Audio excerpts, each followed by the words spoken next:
that.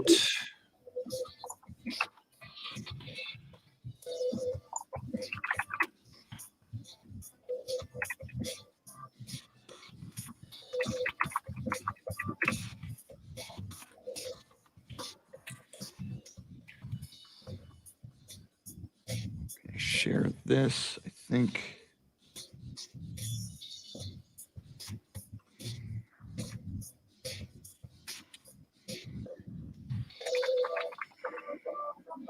Ralph Balderas, good morning. You're the first in. Two other people are in, but I don't see who they are yet. Welcome in, Ralph. What a sports weekend. What a roller coaster ride.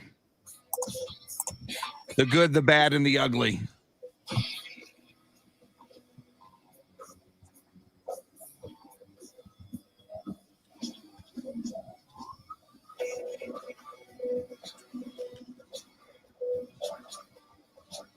Yeah. Thank goodness for UTSA. Because Longhorns lose, Cowboys lose big and horribly. Spurs lose last night. It would have been a lost weekend. If you're an Aggie fan, I guess you're happy. 10 people in here early. Good morning, everybody. Ralph Balderas says birds up. Amen. UTSA head football coach Jeff Traylor will join us at 8:35, as he always does. Great to have him. Foam Foot 420, welcome in. Did you go on your blind date, Foam Foot? And if so, how was it? You say, I made it through the weekend. Thank you. Sounds like it was a tumultuous weekend, like it was in sports for the rest of us. Hector Luis Salazar, welcome in. 13 people, good morning at the moment.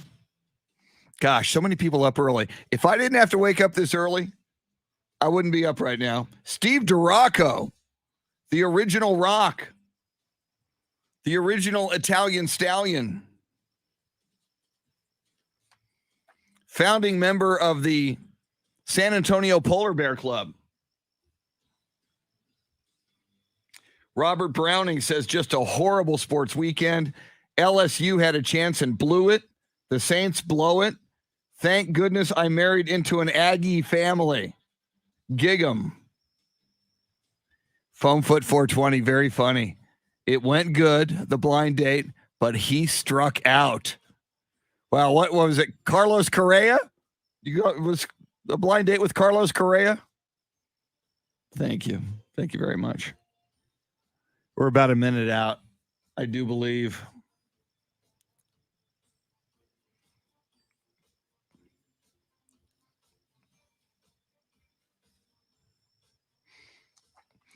Well, Foam Foot 420, Babe Ruth was also the strikeout king. To get those home runs, you got to swing the bat. You got to look for the fences.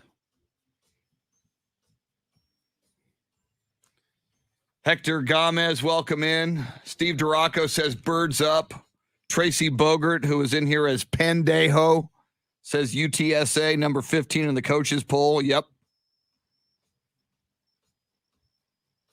If UTSA isn't in the top 25 in the playoff poll, we need to storm wherever they're located with pitchforks and torches. That's all I'm saying.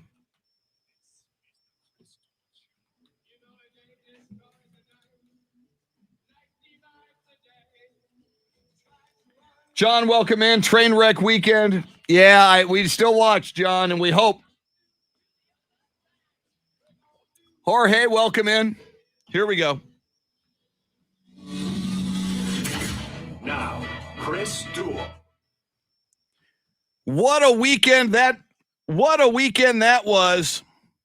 The good, the bad, and the ugly. The good, UTSA Roadrunners remain undefeated, 9-0. Their head coach, Jeff Traylor, going to join us just after 8:30 this morning.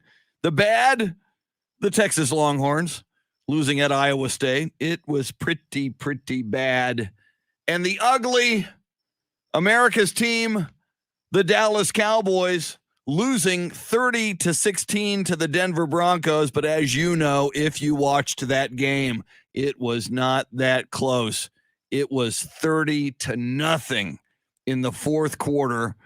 A jaw-dropping, horrid loss at home by the Dallas Cowboys as they wore the throwback red stripe on the helmet showing the red, white, and blue America's team that dated back to 1976. They were honoring so many veterans at AT&T Stadium, as Veterans Day will be here on Thursday, November 11th. Roger Staubach on hand to witness the debacle. So much to talk about this morning. Welcome in. It's the Chris Duel Show with Shannon Salty Sweeney. Shannon, what can we say about a mostly ugly sports weekend? Thank God it's over. I've never wanted a weekend to end so quickly to be able to move on to the next. As a Texas fan, I've never wanted the season to end so quickly. I mean, it feels over with. And I did say Friday, if you're going to lose Texas, do it early. But my Texas heart, my burnt orange blood within me when I saw them struggling at the beginning, because they've had some really fast starts, right? And that was the problem. They come out strong, it looks great, and then the fourth quarter comes and it all goes to crap. I thought maybe they're doing a little reverse psychology here. Maybe they're just going to suck it up right now so that way they turn it on in the back half instead. No, it was the same all the way through. Horrible.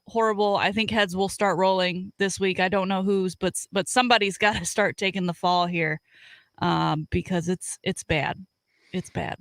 Yeah, I used to have a boss in radio who had a great line once. He said, once you shoot some hostages, everybody else starts to pay attention. In other words, once you fire some people, that was a metaphor. He wasn't shooting anybody actually, but when he fired some people, he said, once you shoot a few hostages, the rest of the people in the building start paying attention. And Shannon, I've picked Texas each of the last 4 weeks. I stuck with them. After each one of those losses, I thought Texas and Steve Sarkisian, I mean, there's so much talent, certainly offensively, on that Texas football team. I mean, just give the ball to Bijan Robinson, and you've got really good young quarterbacks and some skill wide receivers. I just thought after the OU loss, I thought, all right, they're going to get it back together against Oklahoma State. Didn't happen. Very similar loss.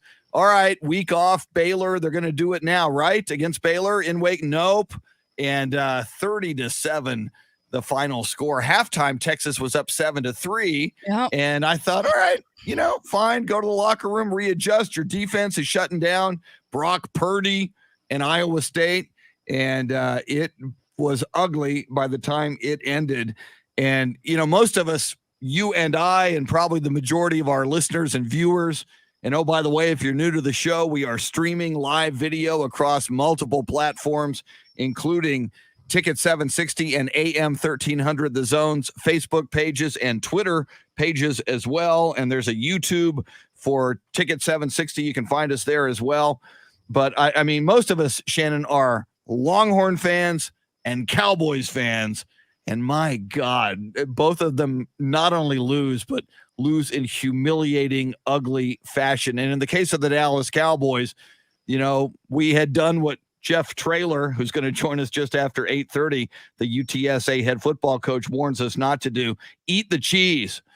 And I was texting with my friend since childhood, Steve Duraco, who texted me during that Cowboys game and said he thinks the Cowboy players started to believe the hype. That, we were all saying, hey, man, we got a shot at home field. We could be headed to the Super Bowl. I think maybe part of the Cowboys' problem was they started to believe the hype. They just Broncos came out and just took it to them yesterday.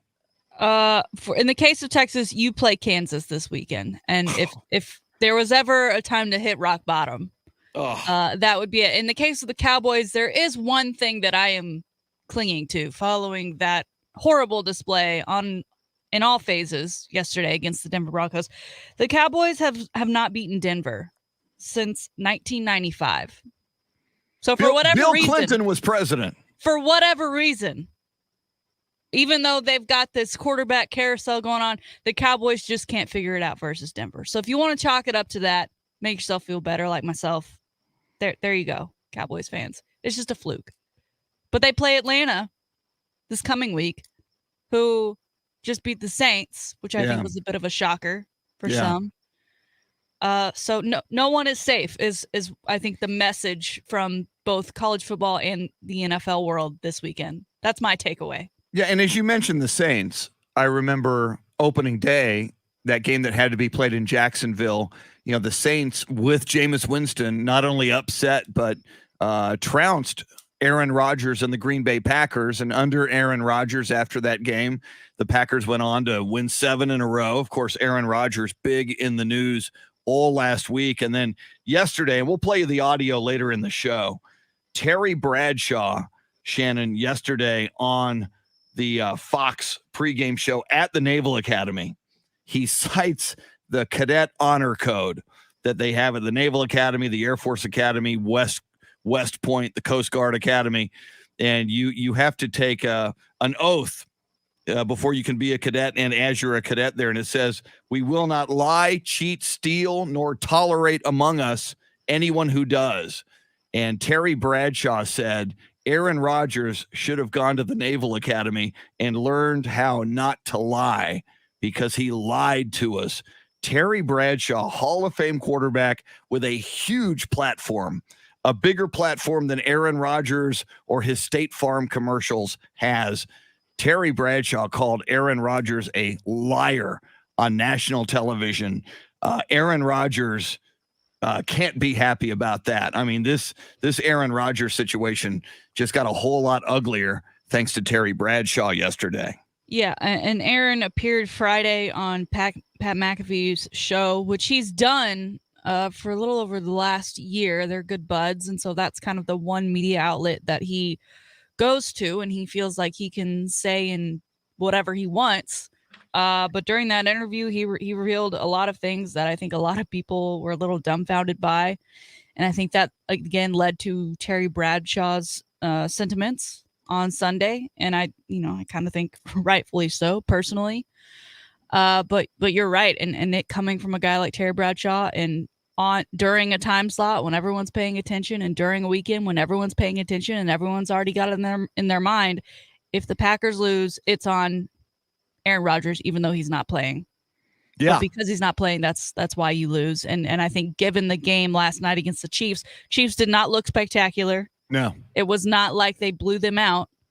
I think it would have been a very winnable game for the Packers had Aaron Rodgers been available, but he wasn't. And I don't know that we know he's even going to be available for next week at this point. Yeah. And you look at that game against the Chiefs, a 6-point spread. There were 2 Mason Crosby missed field goals. And yes, a couple of interceptions by Jordan Love. I watched a lot of that game during the Spurs game last night. By the way, Spurs lose another heartbreaker. They had a shot in the final minute. Lonnie Walker misses a 3-point shot that would have tied the game at 97 at Oklahoma City. He misses that. Oklahoma City goes down and scores. Oklahoma City beats the Spurs last night, 99-94. I was watching a lot of that Chiefs-Packers game, and I totally believe 13-7 was the final, Chiefs over the Packers. If Aaron Rodgers was quarterback for the Packers last night, I truly believe the Packers would have won. So certainly, if the Packers lose home field, and now they're 7-2, they've certainly been in the mix for home field, and they will continue to be. Cowboys also now with 2 losses. You can look at Aaron Rodgers getting COVID and lying about getting vaccinated and the whole situation, and you could perhaps pin it on Aaron Rodgers. All right, it is 6:20 right now. This will be the first time we do this today. We'll do it all day, every hour on the 20s. And to be clear, every hour somebody wins $1,000. And some people think, well, maybe there's one winner per day. Or no. Somebody wins $1,000 every hour. So it's called the Grand in Your Hand Cash Contest. You're going to get a keyword right now and a place to text it. And you do that and you're in the mix to win $1,000 right now, this hour. Here it is.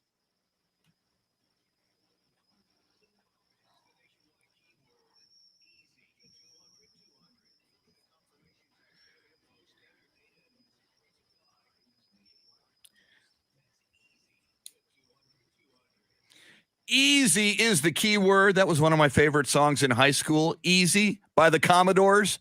Easy like a Sunday morning. I had the 8-track. Our thanks to Brian Gann, the boss man, for firing off the contest and for making the show go this morning, doing the heavy lifting as he multitasks and runs news operations for countless iHeartRadio news divisions across the Southwest.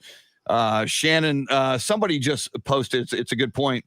Who said that? Ralph? Yeah, Ralph Balderas on the live video feed says one positive, and there were a few positives. We'll talk UTSA football in a moment. But Ralph writes, one positive, Longhorn Colt McCoy won yesterday, and that was a big deal for the Arizona Cardinals. Shannon, Colt McCoy in for Kyler Murray as the Cardinals were in Levi Stadium in Santa Clara, and a lot of people thought the 49ers with Jimmy Garoppolo going against Colt McCoy of the Arizona Cardinals, a lot of people thought, all right, Niners can steal this one from the Cardinals. Colt McCoy does what Colt McCoy does. He was very effective. Cardinals win convincingly over the San Francisco 49ers yesterday, 31-17. Cardinals now 8-1. That is the best record in the NFC, and I do believe that's the best record in the National Football League. Yeah, it was good to see Colts get playing time. He suffered by getting drafted to the Browns, and that ultimately turned him into the moving around backup that he is. But I do have in the shakedown today a bit of a it's great that Colt won, but it ultimately kind of became a backhanded compliment to Texas after the fact. So we'll get to that a little later. Yeah, Colt's numbers. I'm looking at his numbers for Arizona. 22 out of 26 and no picks. He only had 4 incompletions in 26 attempts. Now, average completion was 9.6 yards, so not a ton of they weren't real vertical, but hey, man, very effective. 249 yards through the air, a quarterback rating of 119.4. So that was good news in the good, the bad, and the ugly. And Shannon, we're going to have to get into it, and we should, and we will. And UTSA head football coach Jeff Traylor going to join us just after 8:30. Mega kudos. I did turn the game on and watch a lot of it Saturday night on ESPN2. UTEP, which was undefeated at home, which was 6-2 overall. UTSA goes in there and puts a beat down on Texas El Paso, 44-23. Frank Harris, the UTSA quarterback, throws for 286 yards, 2 touchdowns through the air, 2 more on the ground. UTSA now 9-0, Shannon, with 3 more regular season games to go. I know it's kind of like when a pitcher has a no-hitter, maybe you're not supposed to talk about it, but it's hard not to talk about it, Shannon. UTSA with a legitimate shot at going 12-0, and then there's the conference championship game for Conference USA, and then there's a bowl game. I mean, this could be just a historic season that people are going to be talking about 100 years from now. Yeah, and we don't want people saying jinx, but that's what Coach Traylor always tells us. It's our job, you and I, to talk about it, and they stick to what they do, which is the football on the field stuff, the 2-1-0 triangle of toughness. And now with that win, and as this football weekend has come and gone, only 4 teams left in the FBS that are undefeated: Georgia, Cincinnati, Oklahoma, and our very own UTSA Roadrunners. And Shannon, this is why I say there should be a 16-team playoff, because if you had that, all Power 5 schools, you win your conference, you're in. And there would never be, and there never has been, too many undefeated Division I teams in a 16-team playoff format. Everybody would get a shot. UTSA, if they're unbeaten at the end of their season, they deserve a shot. They should be. Basketball, you got a tournament. Yeah. You win, you get in. Baseball, you win big. You're going to go get into the College World Series, whether you're UTSA or not. Football needs to have this. It's very, very doable. It's time that this happened. It's unfair to UTSA and Cincinnati that they can't have an opportunity. You know, maybe Cincinnati gets into the playoff, maybe they don't, but we're certain UTSA will not. And to me, that's just not fair. Yeah, it's such a strange. They did this because it's about they get more money. They get more money, and you get more money with more games. So why would you not add more games, and then they're, oh, it's player safety. I'm like, no, it's not, because it's not. That you can claim that all you want, but no, it's not. Yeah. So it's very confusing, and I don't know if what the schedules for these other 3 undefeated teams look like, but UTSA could end up being the only undefeated team by the end of the year, and for that they do deserve a shot. But I like you, I don't know if they'll get it. Imagine that if it happens. Lots more show coming at you. We're with you till 9 this morning. As we mentioned, UTSA head football coach Jeff Traylor just after 8:30. Your chance to win $1,000 again at 7:20 and 8:20. Salty Shakedown, sports history, sports birthdays in the 7 o'clock hour. And next, the high five play of the day. Your phone calls welcome all morning long. 800-707-9760. She's Shannon, Salty Sweeney, the boss man, Brian Gann, making the show go. Thanks for hanging out with us on the Chris Duel Show. The boss. Beth Settle, good morning. You were up early this morning. All right, let's go through the roll call of people I can see. 24 people in here right now. Good morning, everybody. If I see you, I say hi. I try to be polite. Ralph Balderas, Foamfoot 420, Hector Luis Salazar, Steve Duraco, Tracy Bogert, Robert Browning from Tokyo, Japan this morning, Hector Gomez, John Barbotin. John, forgive me if I mispronounce your name.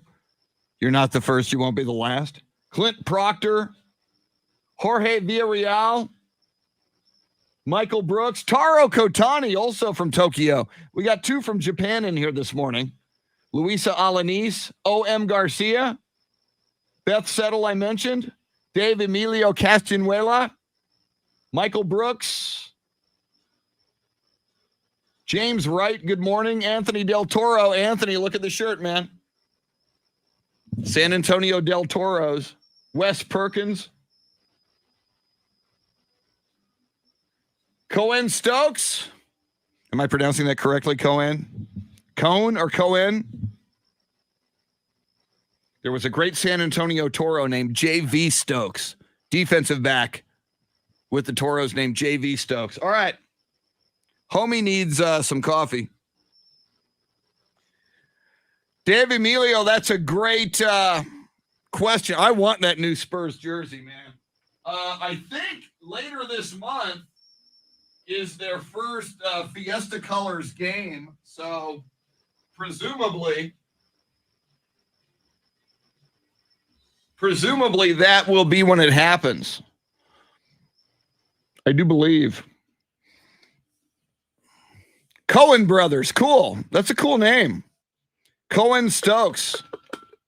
Cohen Brothers make some good movies. Or made. Have they made any lately? Where have they been? Wes Perkins, the red stripe. Jinx. Oh, man. And I love those.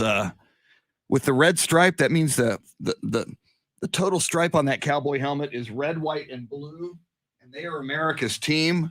And Steve Duraco, who is in here, we went to Texas Stadium to see the Cowboys play the Eagles in 1976. Barbantine. Okay, John, I'll work on that. Barbantine. All right. I am going to heat up my coffee. So Mike Taylor is going to sit in for me here for a minute. Mike Taylor, ladies and gentlemen. Thanks for being here, Mike. Appreciate it. I'll be back in a sec. Probably 90 seconds.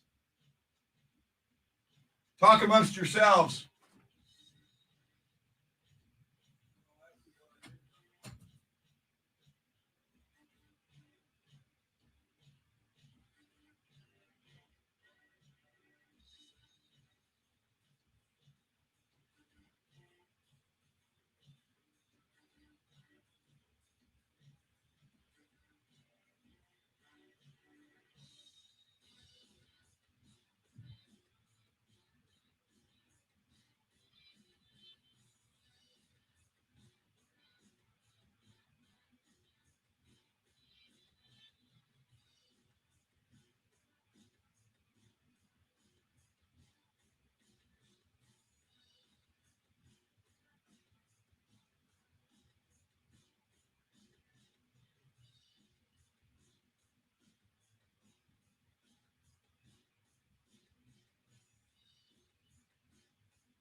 Wow, what is up with my voice? Woo! Woo! Taro says November 15th. Thank you, Mike Taylor. Mike, thanks so much for sitting in for me while I got my coffee. Appreciate it. Mike Taylor, ladies and gentlemen, and the Mike Taylor dancers. Mike Taylor, 4 to 7. Wherever you're listening. AM 1300, The Zone out of Austin, Ticket 760 out of San Antonio, iHeart Radio app. So Taro is saying November 15th is the Fiesta game. So therefore, I truly believe that those new Fiesta jerseys will be available by that date. And I am driving down to the fan shop at the AT&T Center. I like that. I like that new jersey. Okay, now I am looking for Terry Bradshaw audio from yesterday. Just damning audio. Let me see if I can find that. I think that's it. All right, let me make sure this is what we're looking for.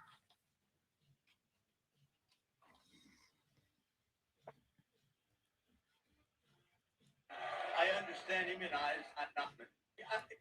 give Aaron Rodgers some advice. It would have been nice if he'd have just come to the Naval Academy and learned how to be honest. Yeah. Terry Bradshaw. Learn not to lie, because that's what you did, Aaron. You lied to everyone. I understand him, and what you were doing was taking stuff that would keep you from getting COVID-19. You got COVID-19. Ivermectin is a cattle dewormer. Sorry, folks, that's what it is. We are a divided nation politically. We're a divided nation on the COVID-19, whether or not to take the vaccine. And unfortunately, we've got players that pretty much think only about themselves. And I'm extremely disappointed in the actions of Aaron Rodgers. Another thing There it is. Aaron Rodgers some advice. It would have been nice if he'd have just come. Okay.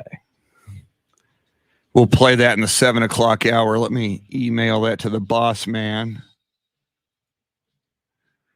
Phew.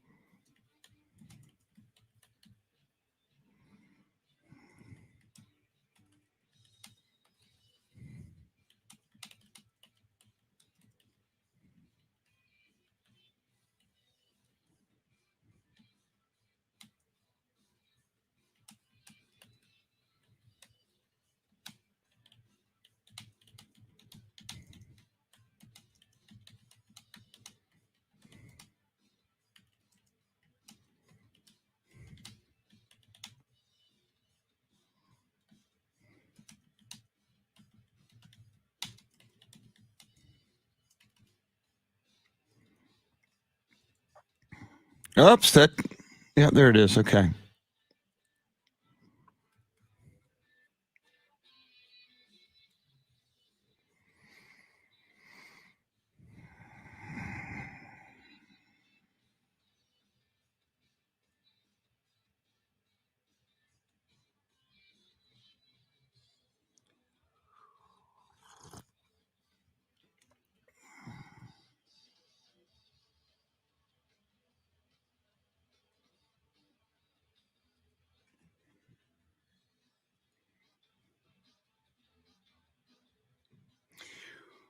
Robert Browning, if UTSA runs the table, I'm doubling down and will add a Roadrunners flag to the Spurs flag that will be planted on Mount Fuji next summer.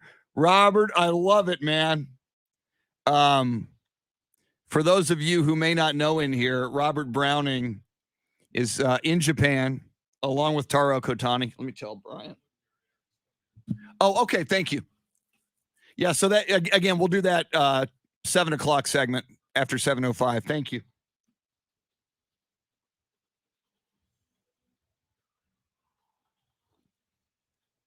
All right. So anyway, Robert Browning is going to climb Mount Fuji and plant a Spurs flag. And now he's saying he's going to plant a UTSA flag.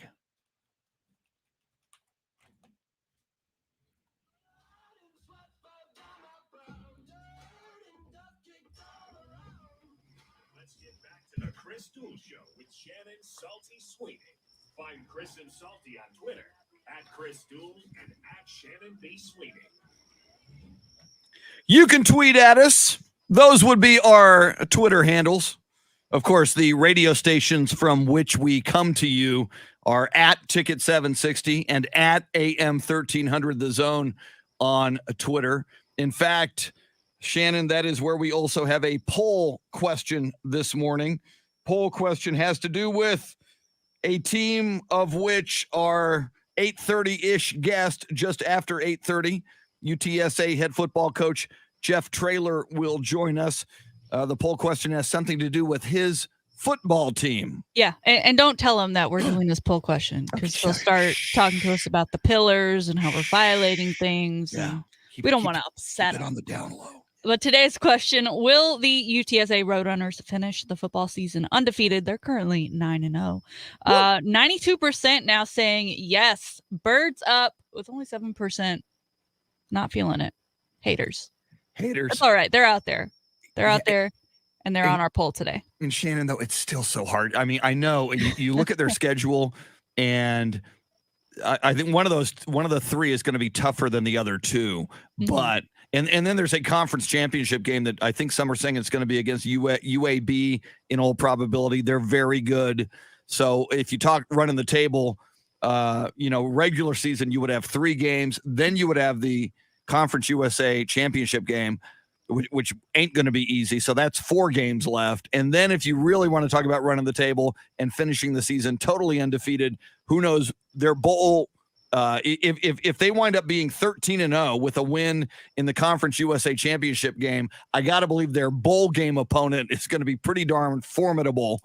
So if they win that one, and Shannon, you and I have had this discussion, and we can pick it up a little later, and you disagree with me. But if I'm Jeff Traylor and they go totally undefeated in a climate where they're not allowed to play for the championship in the tournament, in the conference football playoff, I'm buying my team rings. It's like you dudes won the championship. Now you and I can quibble. I would put this is where you and I are different. I would put national champions on it because nobody's beating us, and we're willing to play Alabama or Georgia. If they want to come play us in the parking lot anywhere, we'll show up.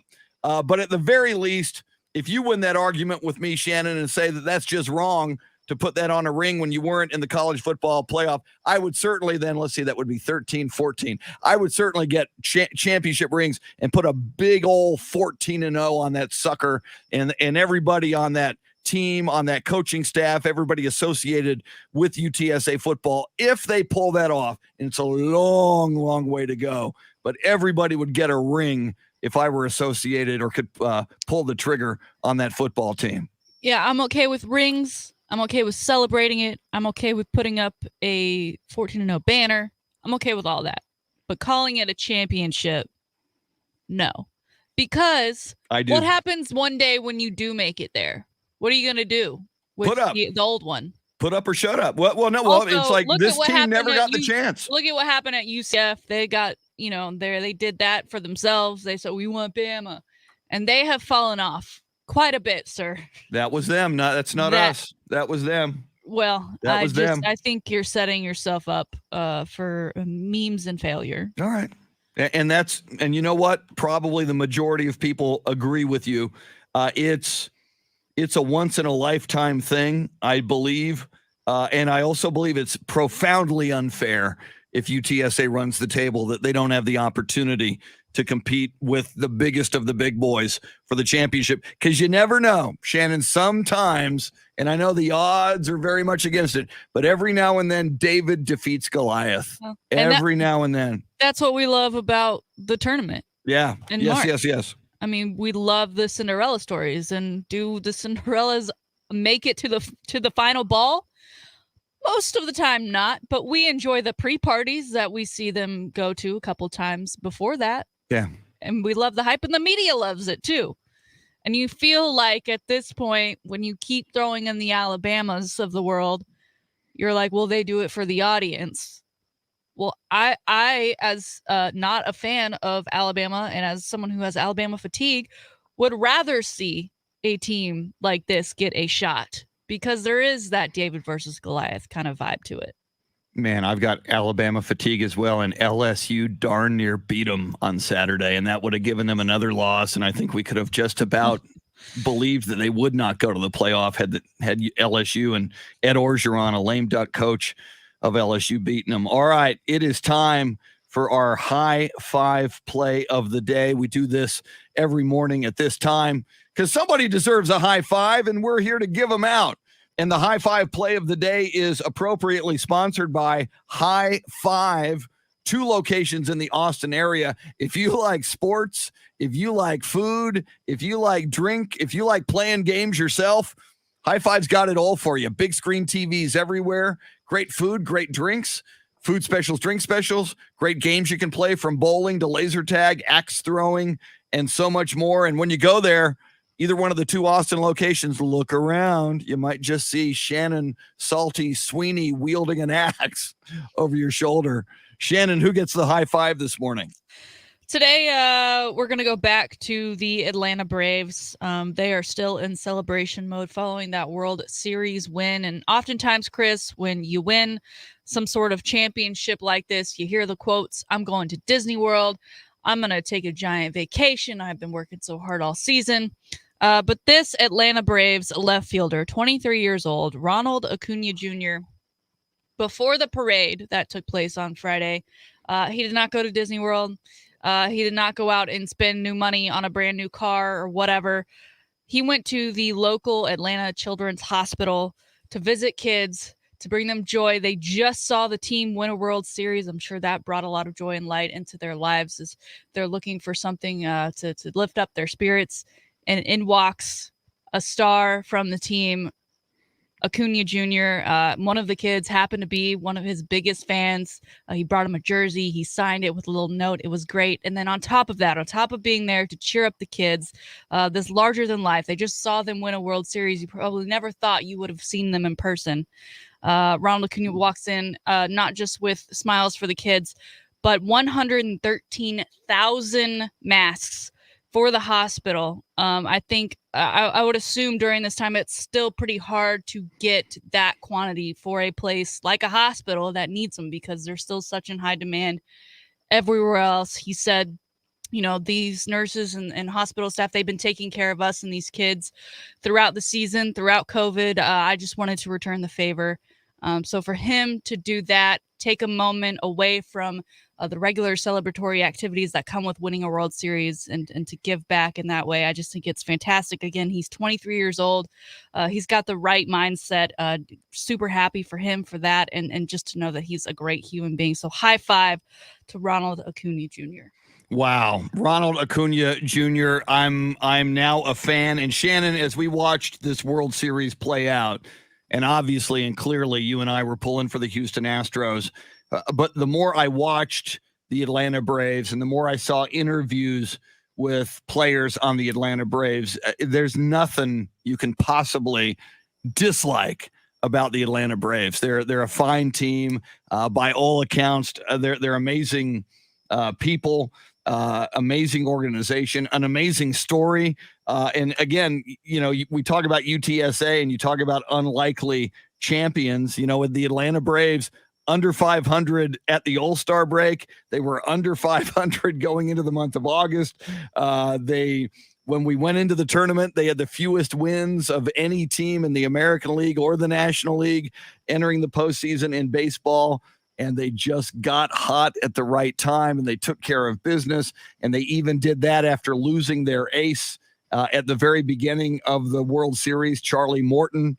But again, kudos and a tip of the hat. And if you're on Facebook Live, yes, I am tipping my hat to Ronald Acuna Jr. We talk about it a lot. Use your platform for good.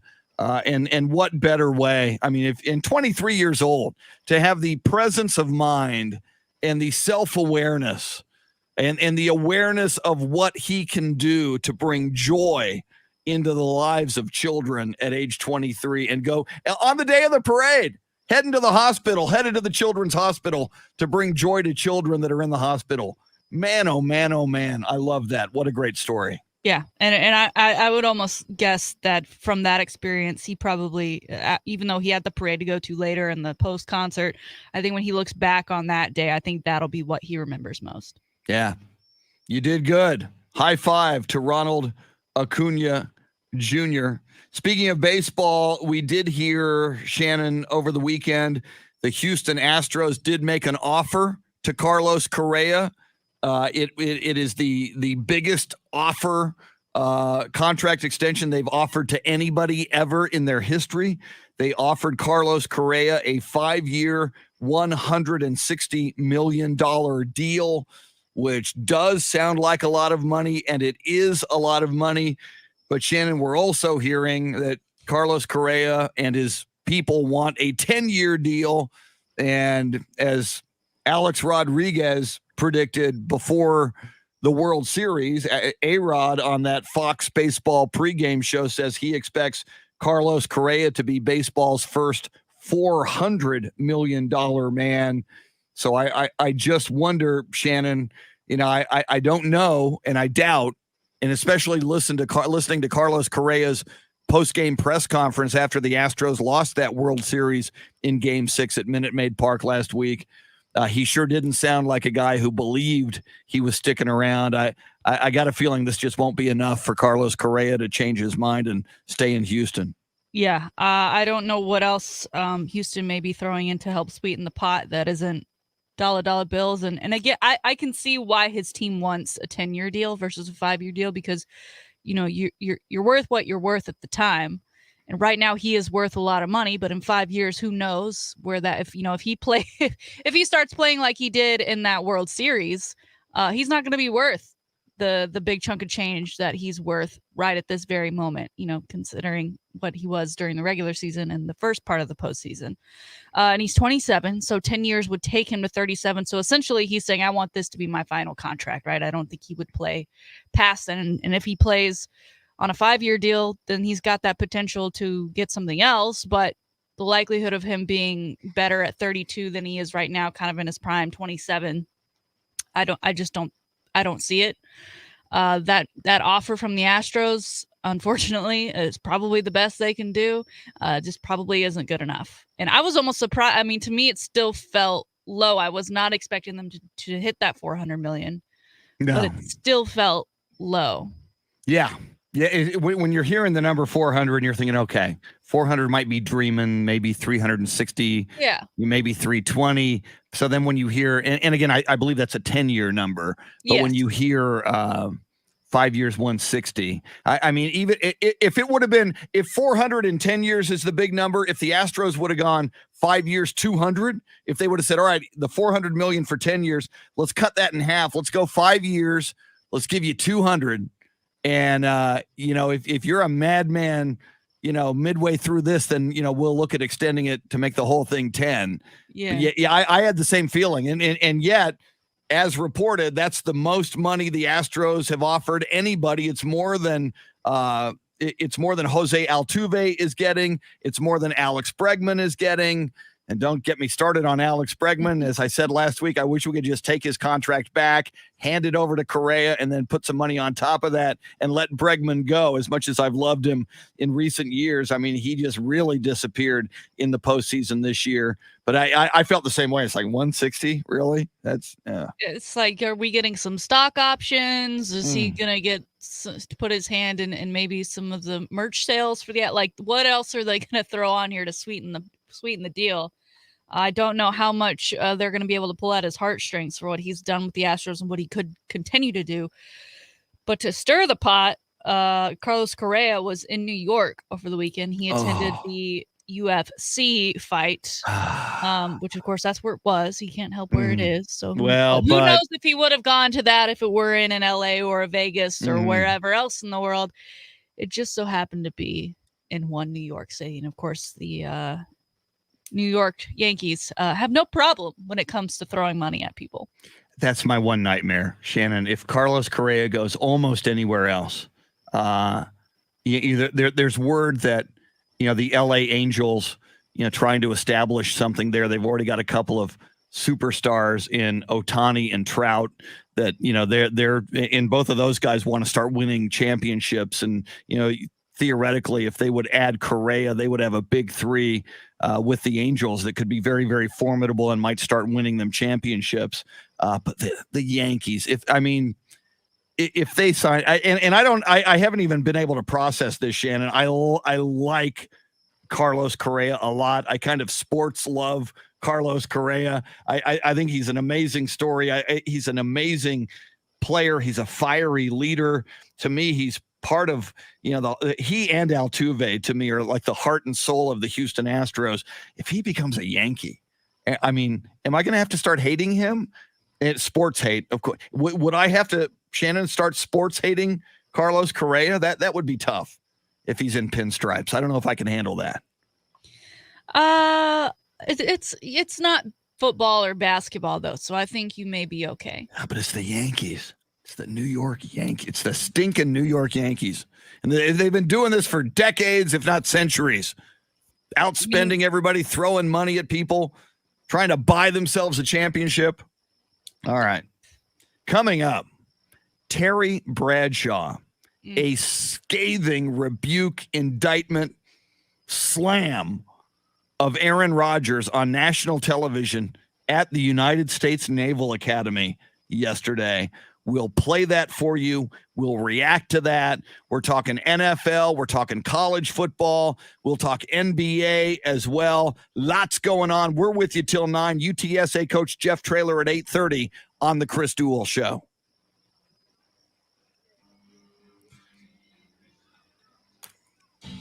Woo! Jason Paniagua, welcome in.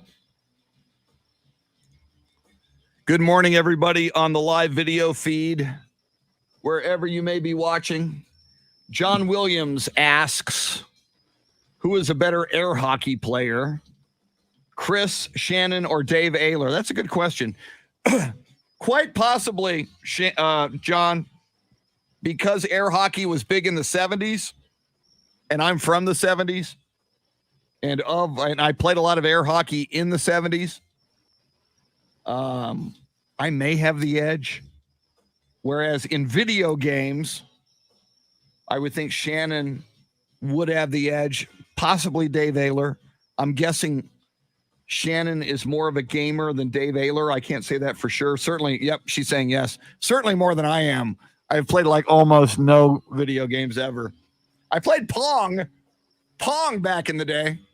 I played Pac-Man and Ms. Pac-Man back in the 80s. But other than that, all right, do I want more coffee? Yeah. I played Call of Duty all weekend. Does High Five have air hockey? That is a good question, Jason. Shannon's thinking about it. She says yes. Maybe we could have our annual air hockey tournament at High Five. See, that's what we need to do. We need to have official tournaments sponsored by High Five in darn near every one of the games. It could be like an Olympiad. It could be multiple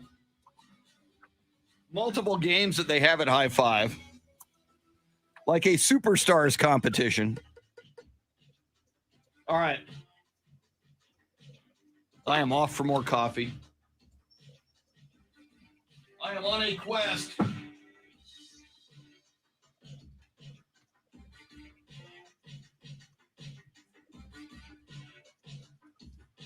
And I thank Mr. Mike Taylor for sitting in here during my coffee run. Thank you, Mike, for sitting in. I will be back.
I like the idea, Jason.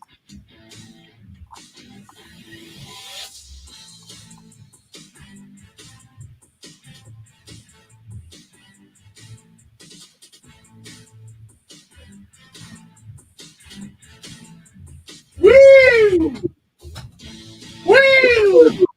Thank you, Mike Taylor, for sitting in during my coffee run.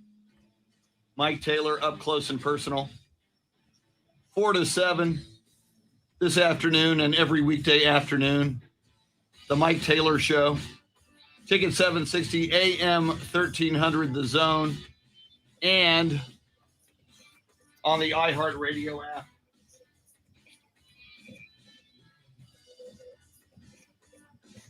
Woo!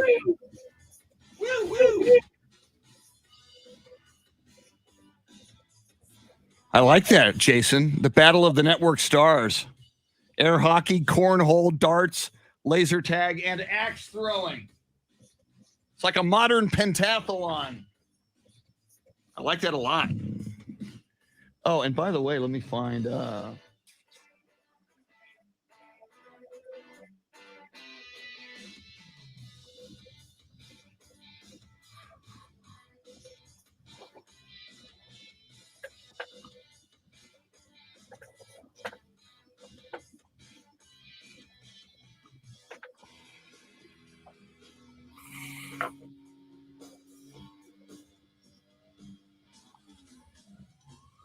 There he is, joining us at 8:35 this morning.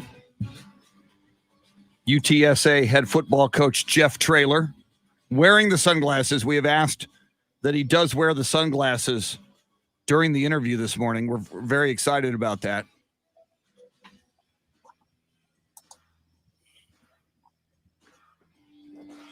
And if Jeff Traylor's going to wear his sunglasses, then I'm just going to wear my sunglasses as well. Thank you. Thank you very much. I got coffee. That's a beautiful thing.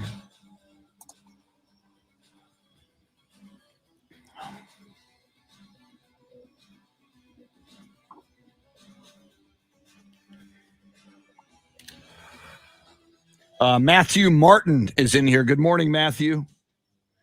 Flew out to El Paso this weekend for the UTSA game.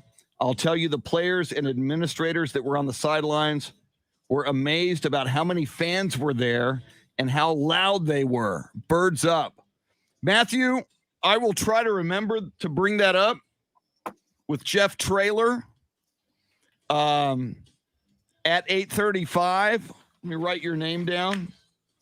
I'll cite you on that as well.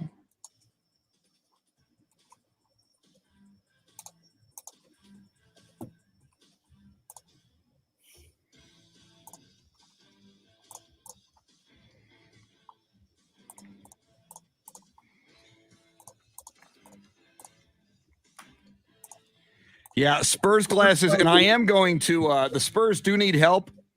I think I'm going to bust out maybe against the Mavericks. Well, actually, Sacramento's playing well on Wednesday night. I do have my Spurs hard hat that I bust out for very hard Spurs games. And I do have my Greg Popovich prayer candle that I have not lit yet this year. And maybe that's why they're 3-7. I have yet to wear the hard hat or light the Greg Popovich prayer candle. So maybe, let me see what Sacramento's record is. I know they're about 500, but you know, Sacramento doesn't inspire fear in anybody, but maybe they should this year though. Hang on. I'm pulling up the standings.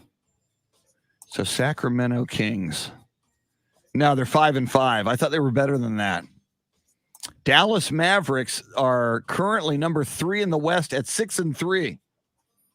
So Friday, and we need to get confirmation. We do believe Shannon's going to that game.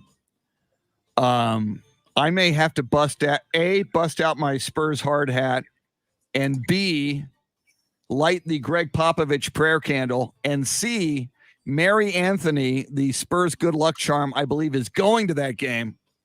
So I'm pretty confident the Spurs will win. And if I wear the Spurs glasses with the hard hat and the Greg Popovich prayer candle. I'm pretty sure, we'll be rocking.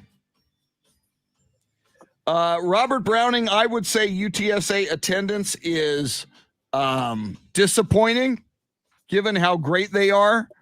They play Southern Miss at the Alamo Dome this Saturday. Hopefully we see a spike in attendance. John, Shannon will be at the game if she's down here on Friday, so I don't think she can make it from the AT&T Center. 30 minutes to Stone Oak in time for Spurs React right after the game in like 15 minutes. So unless she does a call in, which she might. Let's see here.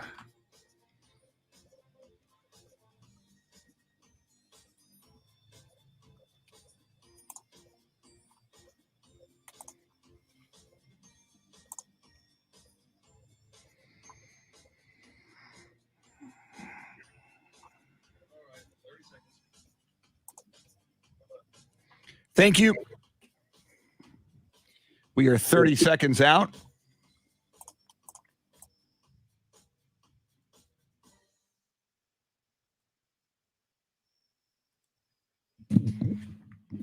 Here we come.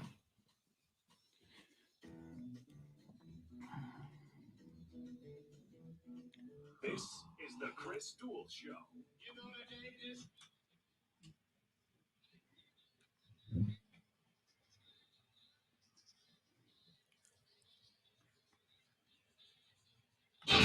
Jason, I'll look that up for you. I don't have it in front of me. I'll look it up.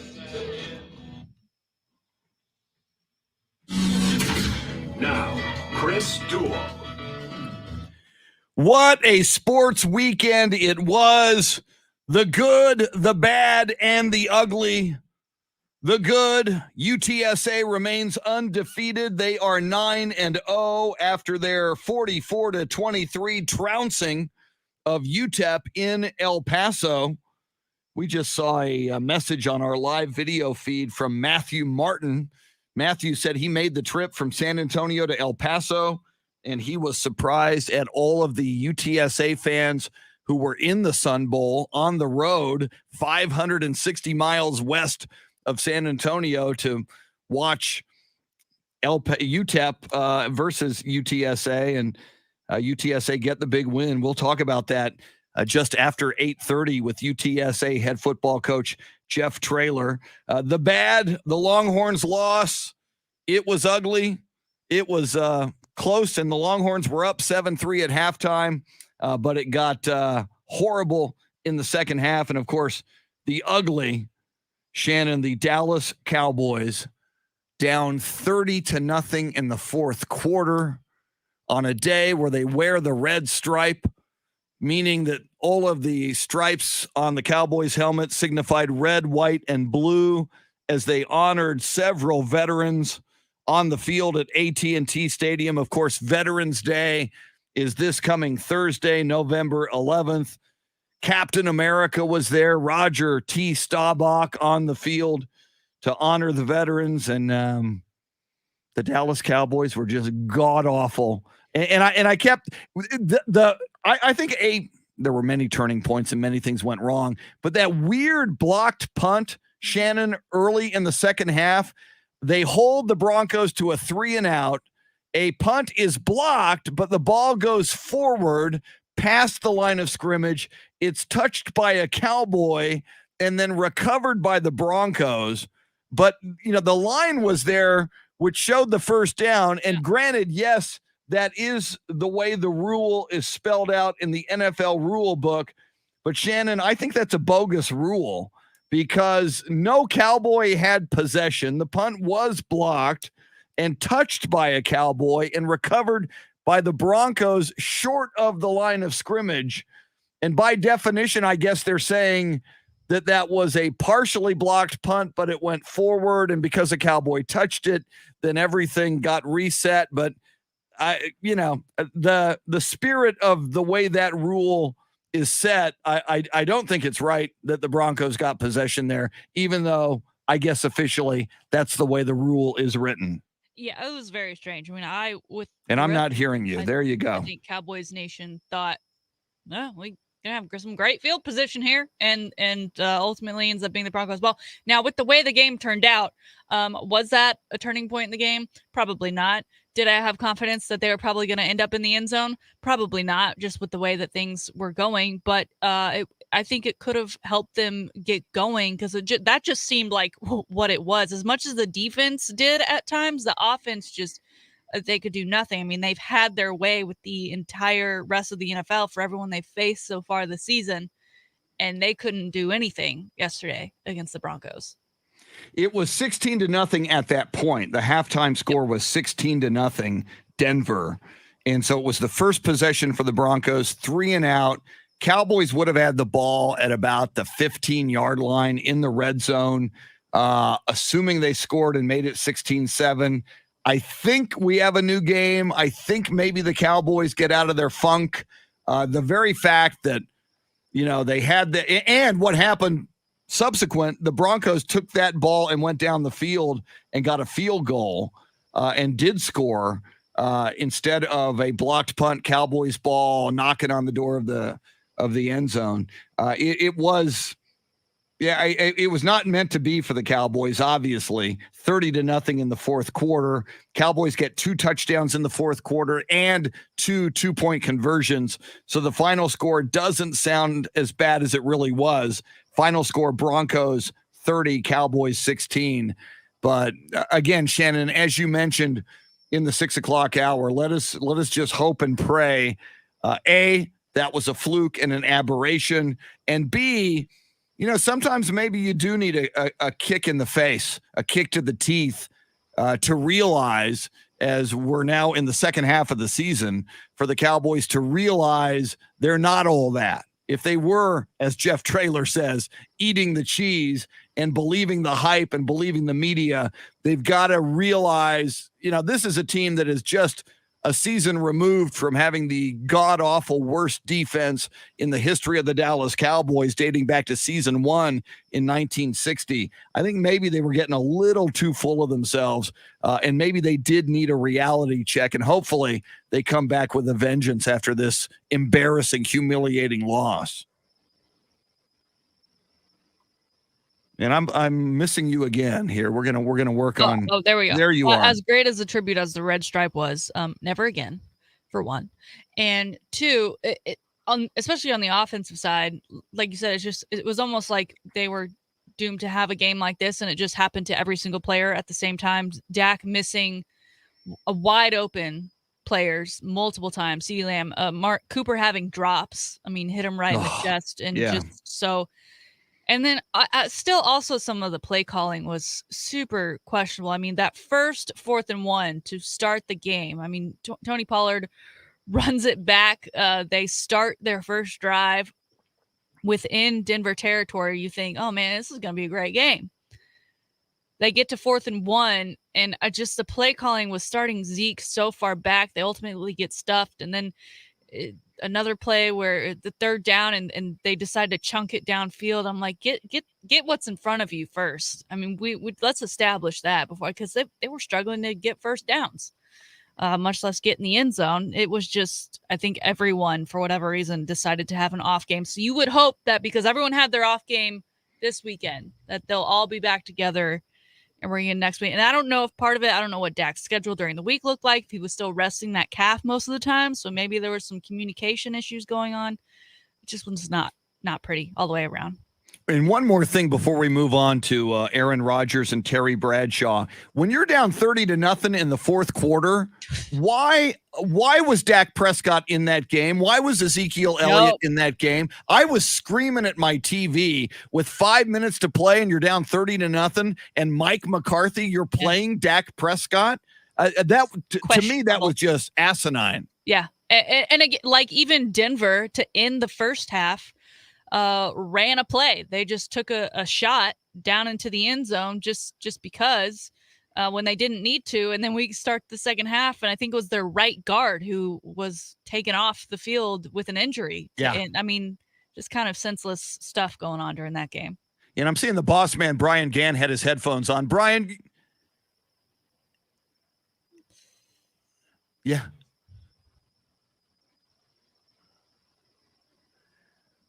And Brian, we saw him some time management issues early in this season. And again, to me, it's basic football 101 playbook. You're down by 30. Your biggest asset is Dak Prescott. And on offense, one of your second biggest assets is Ezekiel Elliott. Yeah. I get Cooper Rush a little more action in garbage time. Yeah. And that's going to benefit him ultimately. And kind of to the point, because the announcers were kind of saying it too, of like, okay, maybe you do this to get them back in rhythm so they have something to go off from this game, something positive. But after you get that first 8 points, the touchdown and the 2-point conversion, that's fine. That's enough to go off on. We don't need to keep throwing them out there. Especially Zeke was hurt at some point during that game. He had like a knee issue, a heat pad on his knee. Why? Well, one of the big headlines all weekend long and headed into this weekend, of course, Shannon, and we talked about it at length late last week, Aaron Rodgers, who tested positive for COVID-19, but the bigger issue then became Aaron Rodgers and the video footage from earlier in the year when a reporter was asking him if he was vaccinated, and he goes, yeah, I'm immunized. And we found out that he had petitioned the league for an alternative therapy. As you mentioned, Shannon, on Saturday, a podcast, the Pat McAfee podcast, drops.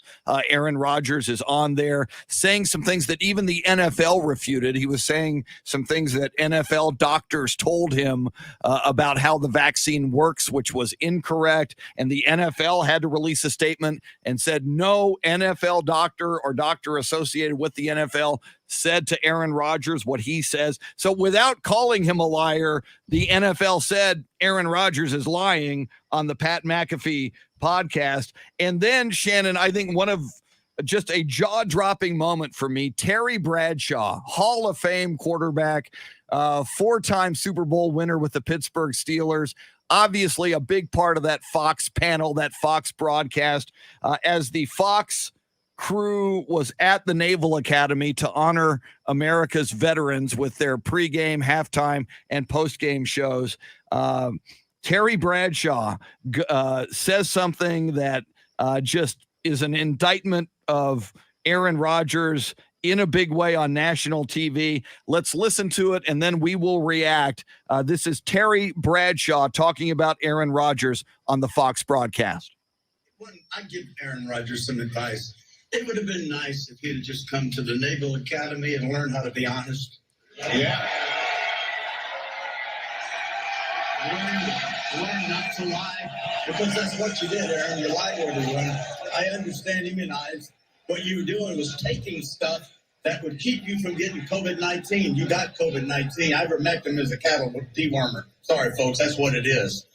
We are a divided nation politically. We're a divided nation on the COVID-19, whether or not to take the vaccine. And unfortunately, we've got players that pretty much think only about themselves. And I'm extremely disappointed in the actions of Aaron Rodgers. Wow. From one Hall of Fame quarterback to a future Hall of Fame quarterback. That was scathing. That was a takedown by Terry Bradshaw. And Aaron Rodgers, we talk about him a lot, Shannon, and as we know, he's a different breed of cat. We know he no longer talks to his parents. He no longer talks to his brother. We know he's gone through some relationships with Olivia Munn and Danica Patrick. But I can't imagine that this is sitting well with Aaron Rodgers. This has to be very, very embarrassing for Aaron Rodgers to be maligned by a Hall of Fame quarterback that is so beloved as Terry Bradshaw is. Yeah, and when we have our good friend on, James Allen, you know, oftentimes we'll ask him questions and they're about Hall of Famers, and he's very careful to not, you know, put them in a bad position, because he talks about the brotherhood of the Hall of Fame and how, you know, you look out for those guys and you don't speak ill on them. And for a guy who, like Aaron Rodgers, that is believed to be a shoo-in for the Hall of Fame, so essentially go ahead and claim him as part of that brotherhood, for a guy like Terry Bradshaw to speak openly and full-heartedly about the situation and in such a manner. I think it says a lot about obviously where he stands, but that he's probably not alone.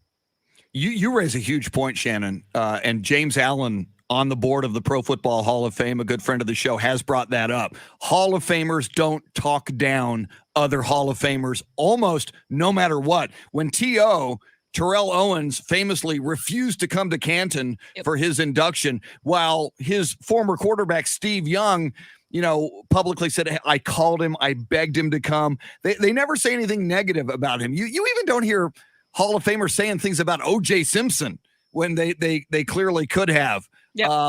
And without a doubt, Aaron Rodgers will be a Hall of Famer. So I guess you could argue maybe Terry Bradshaw is not breaking the code by saying these things before Aaron Rodgers becomes a Hall of Famer. But you got to wonder, Shannon, if and there will be that day when Aaron Rodgers is inducted into the Pro Football Hall of Fame, and it will presumably happen 5 years after Aaron Rodgers retires. I imagine he'll be a first ballot Hall of Famer. And assuming Terry Bradshaw is still around, and I will go ahead and assume Terry Bradshaw will still be around, that's going to be an awkward moment. And we know Aaron Rodgers holds grudges. You got to wonder just how ugly this is going to continue to be. I see it is 7:20 right now. Let's quickly do our grand in your hand cash contest. Somebody's winning $1,000 right now. Every hour, somebody wins $1,000. It should be you. You're going to get your shot. Listen closely. Now, your chance to win $1,000. Text the nationwide keyword green to 200-200. You'll get a confirmation text and info. Standard data and message rates apply in this nationwide contest. That's green to 200-200. Green is the keyword. We hope you get the green. By the way, we do that on the 20s all day long into the night from 6:20 in the morning until 9:20. And as I mentioned, somebody's winning the $1,000 every hour. So just to be clear, some people don't understand that it's $1,000 given away every hour, which is absolutely huge. So Shannon, lots of Aaron Rodgers news all weekend long. To me, the biggest headline was the Terry Bradshaw comments that we just heard. You mentioned that he appeared on the Pat McAfee show on Friday. Then, of course, he was the focus last night as the Packers lose to the Kansas City Chiefs. And then he lost one of his business partnerships the last few days as well. Yeah. A lot of people thought, maybe State Farm would go and drop him. But haven't heard anything about that. However, I think I saw only Patrick Mahomes State Farm commercials this past weekend, which I didn't really think about. I don't think I saw an Aaron Rodgers one play. Ooh. So maybe they took them out of the running just for the time being until things cooled down. But he did lose a local health sponsorship that he had, a business called Priva Health. They ended their partnership following that interview with Pat McAfee over the weekend. And you just have to wonder if this is going to continue for Aaron Rodgers. I mean, is he going to come back? Is everything going to be okay? Is everything going to be normal? Right. Or is this stench going to stick around for a while? Well, and as far as this sponsorship, I don't know what Priva Health is. I don't know if they're a service that does vaccines and does all, because obviously and you and I know this, right? Legally, you cannot say, oh my gosh, I love this product, I use this product, if you don't love and use the product, right? That, again, lying, Aaron Rodgers. And essentially, to me, that's what this says, was that he was the face of this company who practices health in a certain way, and here he is admitting he doesn't do that. So that's why that ended, and not, it's not like his athletic apparel, whatever he's tied to, came out and said, oh no, he doesn't really wear us anymore, he wears somebody else, we've got to drop him. So I think that's why we haven't seen a lot of other fallout quite yet, but who knows, it could come. And I wanted to have you ever seen the Bradshaw Bunch with Terry Bradshaw and his family? I've seen clips of it. I've never watched a full episode, but I have seen clips of it. I saw the first couple episodes. I feel like now I need to get back into it because he does speak his mind. He does. And he's an entertaining guy. I see the boss man, Brian Gann, has the headphones on. Brian, how are your thoughts on this? Okay.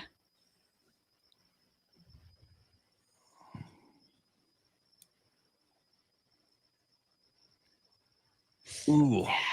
Yeah, if one of your spokespeople is Aaron Rodgers, and I didn't think I would say this, Shannon. I have been critical of Cole Beasley of the Buffalo Bills. We gotta go I have there. been critical of Kirk Cousins, the quarterback of the Minnesota Vikings. These are guys who publicly, emphatically said, I'm not getting the vaccine. I don't believe in it. Then they detailed why. Now, Cole Beasley detailed what I believe is some misinformation about how a vaccine works, but to their credit, they took a stand. I didn't agree with it. A lot of people didn't agree with it. Some people did. Maybe a lot of people did. But at least they were honest. Yep. Aaron Rodgers was not. Aaron Rodgers tried to deceive us. That's my problem with this. Brian Gann, your thoughts as well on the whole Aaron Rodgers thing.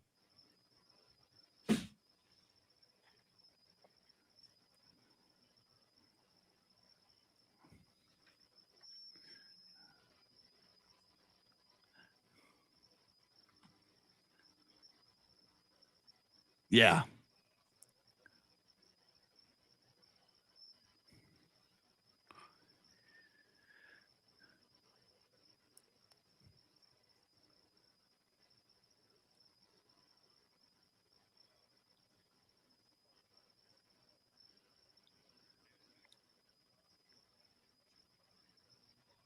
Then you don't go out to a Halloween party and do a bunch of other things. So clearly, as the leader of the team, he wasn't taking it seriously.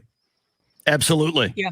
And as the leader of the team, and again, if you're going to plant your flag and say, I don't believe in the vaccine and I'm not going to do it, like Cole Beasley is, like the leader of the Minnesota Vikings, Kirk Cousins is. Quarterback that hasn't been vaccinated. Yeah. At least that I know of, saying, well, they're fighting that fight. It's just simply a case of you thought you were smarter than everybody, and it was the typical Aaron Rodgers stuff. Yeah. You're being deceitful, you're being a weasel, and that one press conference where, have you been vaccinated? I've been inoculated. Immunized. That was it. He said immunized. Thank you. And I'm glad we touched on the Cole Beasley thing, because honest, I've thought firm believer, and I know it's stupid.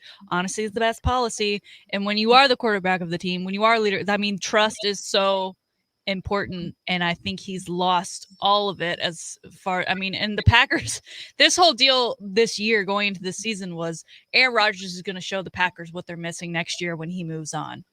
Well, if I'm the Packers now, I'm like, how do we get rid of you today? How do we get rid of you right now? Because you are now a detriment to this team. And yet Jordan Love last night against the Chiefs wasn't the best. Was not I was kind of hoping Jordan Love was going to light it up just all to make out. Aaron Rodgers' weekend even worse after the Terry Bradshaw beatdown, but it didn't go that way. All right, lots more coming at you. Shannon's first salty shakedown of the week should be very, very sizzling, salty, and spectacular, as it always is. We'll bring you this day in sports history, sports birthdays, then a big 8 o'clock hour just after 8:30. UTSA head football coach, the undefeated head football coach of the UTSA Roadrunners, Jeff Traylor, just after 8:30. Lots of NFL. We're talking college football. We'll talk NBA as well. Spurs with another heartbreaking loss last night at Oklahoma City. We'll dive into that also. Brian Gann making the show go. She's Shannon Salty Sweeney. Thanks for hanging out with us till 9 on the Chris Duel Show.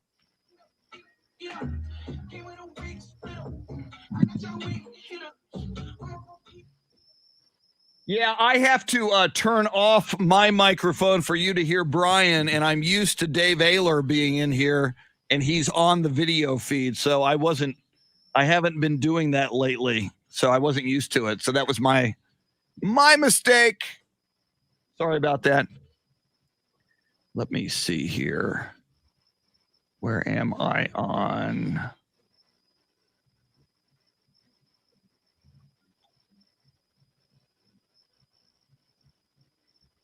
Whoops.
All right, I'm going to grab some ice for my iced tea.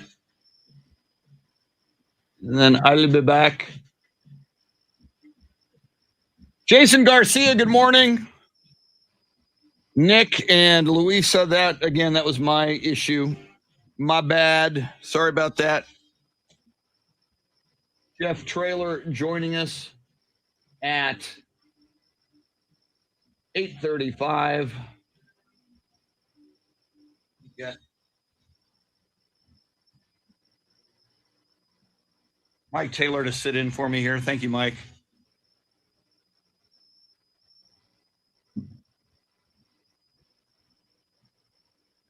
Back in the flash.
Woo!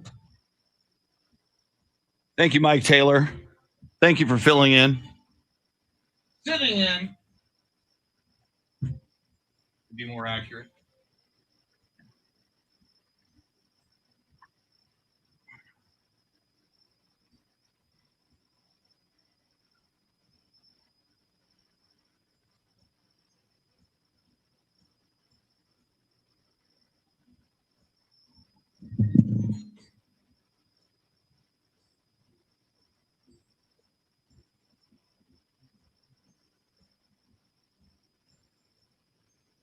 Bill Brendel. Hey, Bill. Bill says, wasn't it rude of Kansas City to put Jordan Love's family in the last row at Arrowhead? You know, I saw footage of them last night, Bill, but I didn't have the audio on. I was working the Spurs broadcast, so I had the TV on with the volume down in the studio last night, so I didn't make that connection. Jason Garcia, welcome.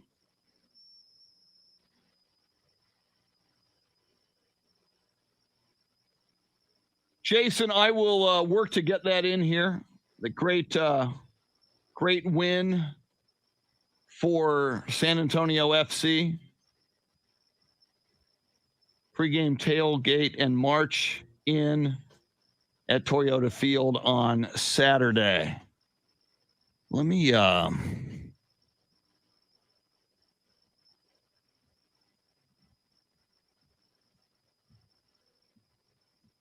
take a look at their website, Jeff. I just need to confirm that. Yeah. 8 o'clock, Saturday, November 13th. Okay.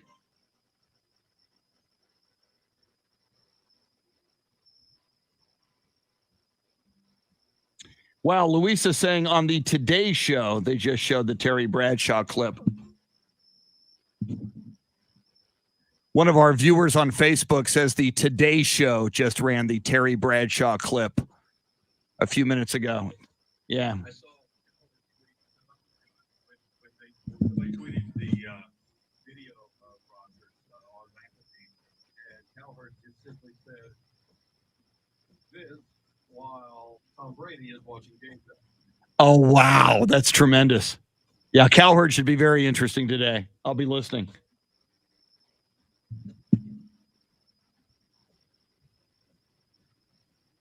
Yeah, I've got a Crocketeers shirt somewhere, Jason. It goes all the way back to the Scorpions. I used to hang out with some of the Crocketeers.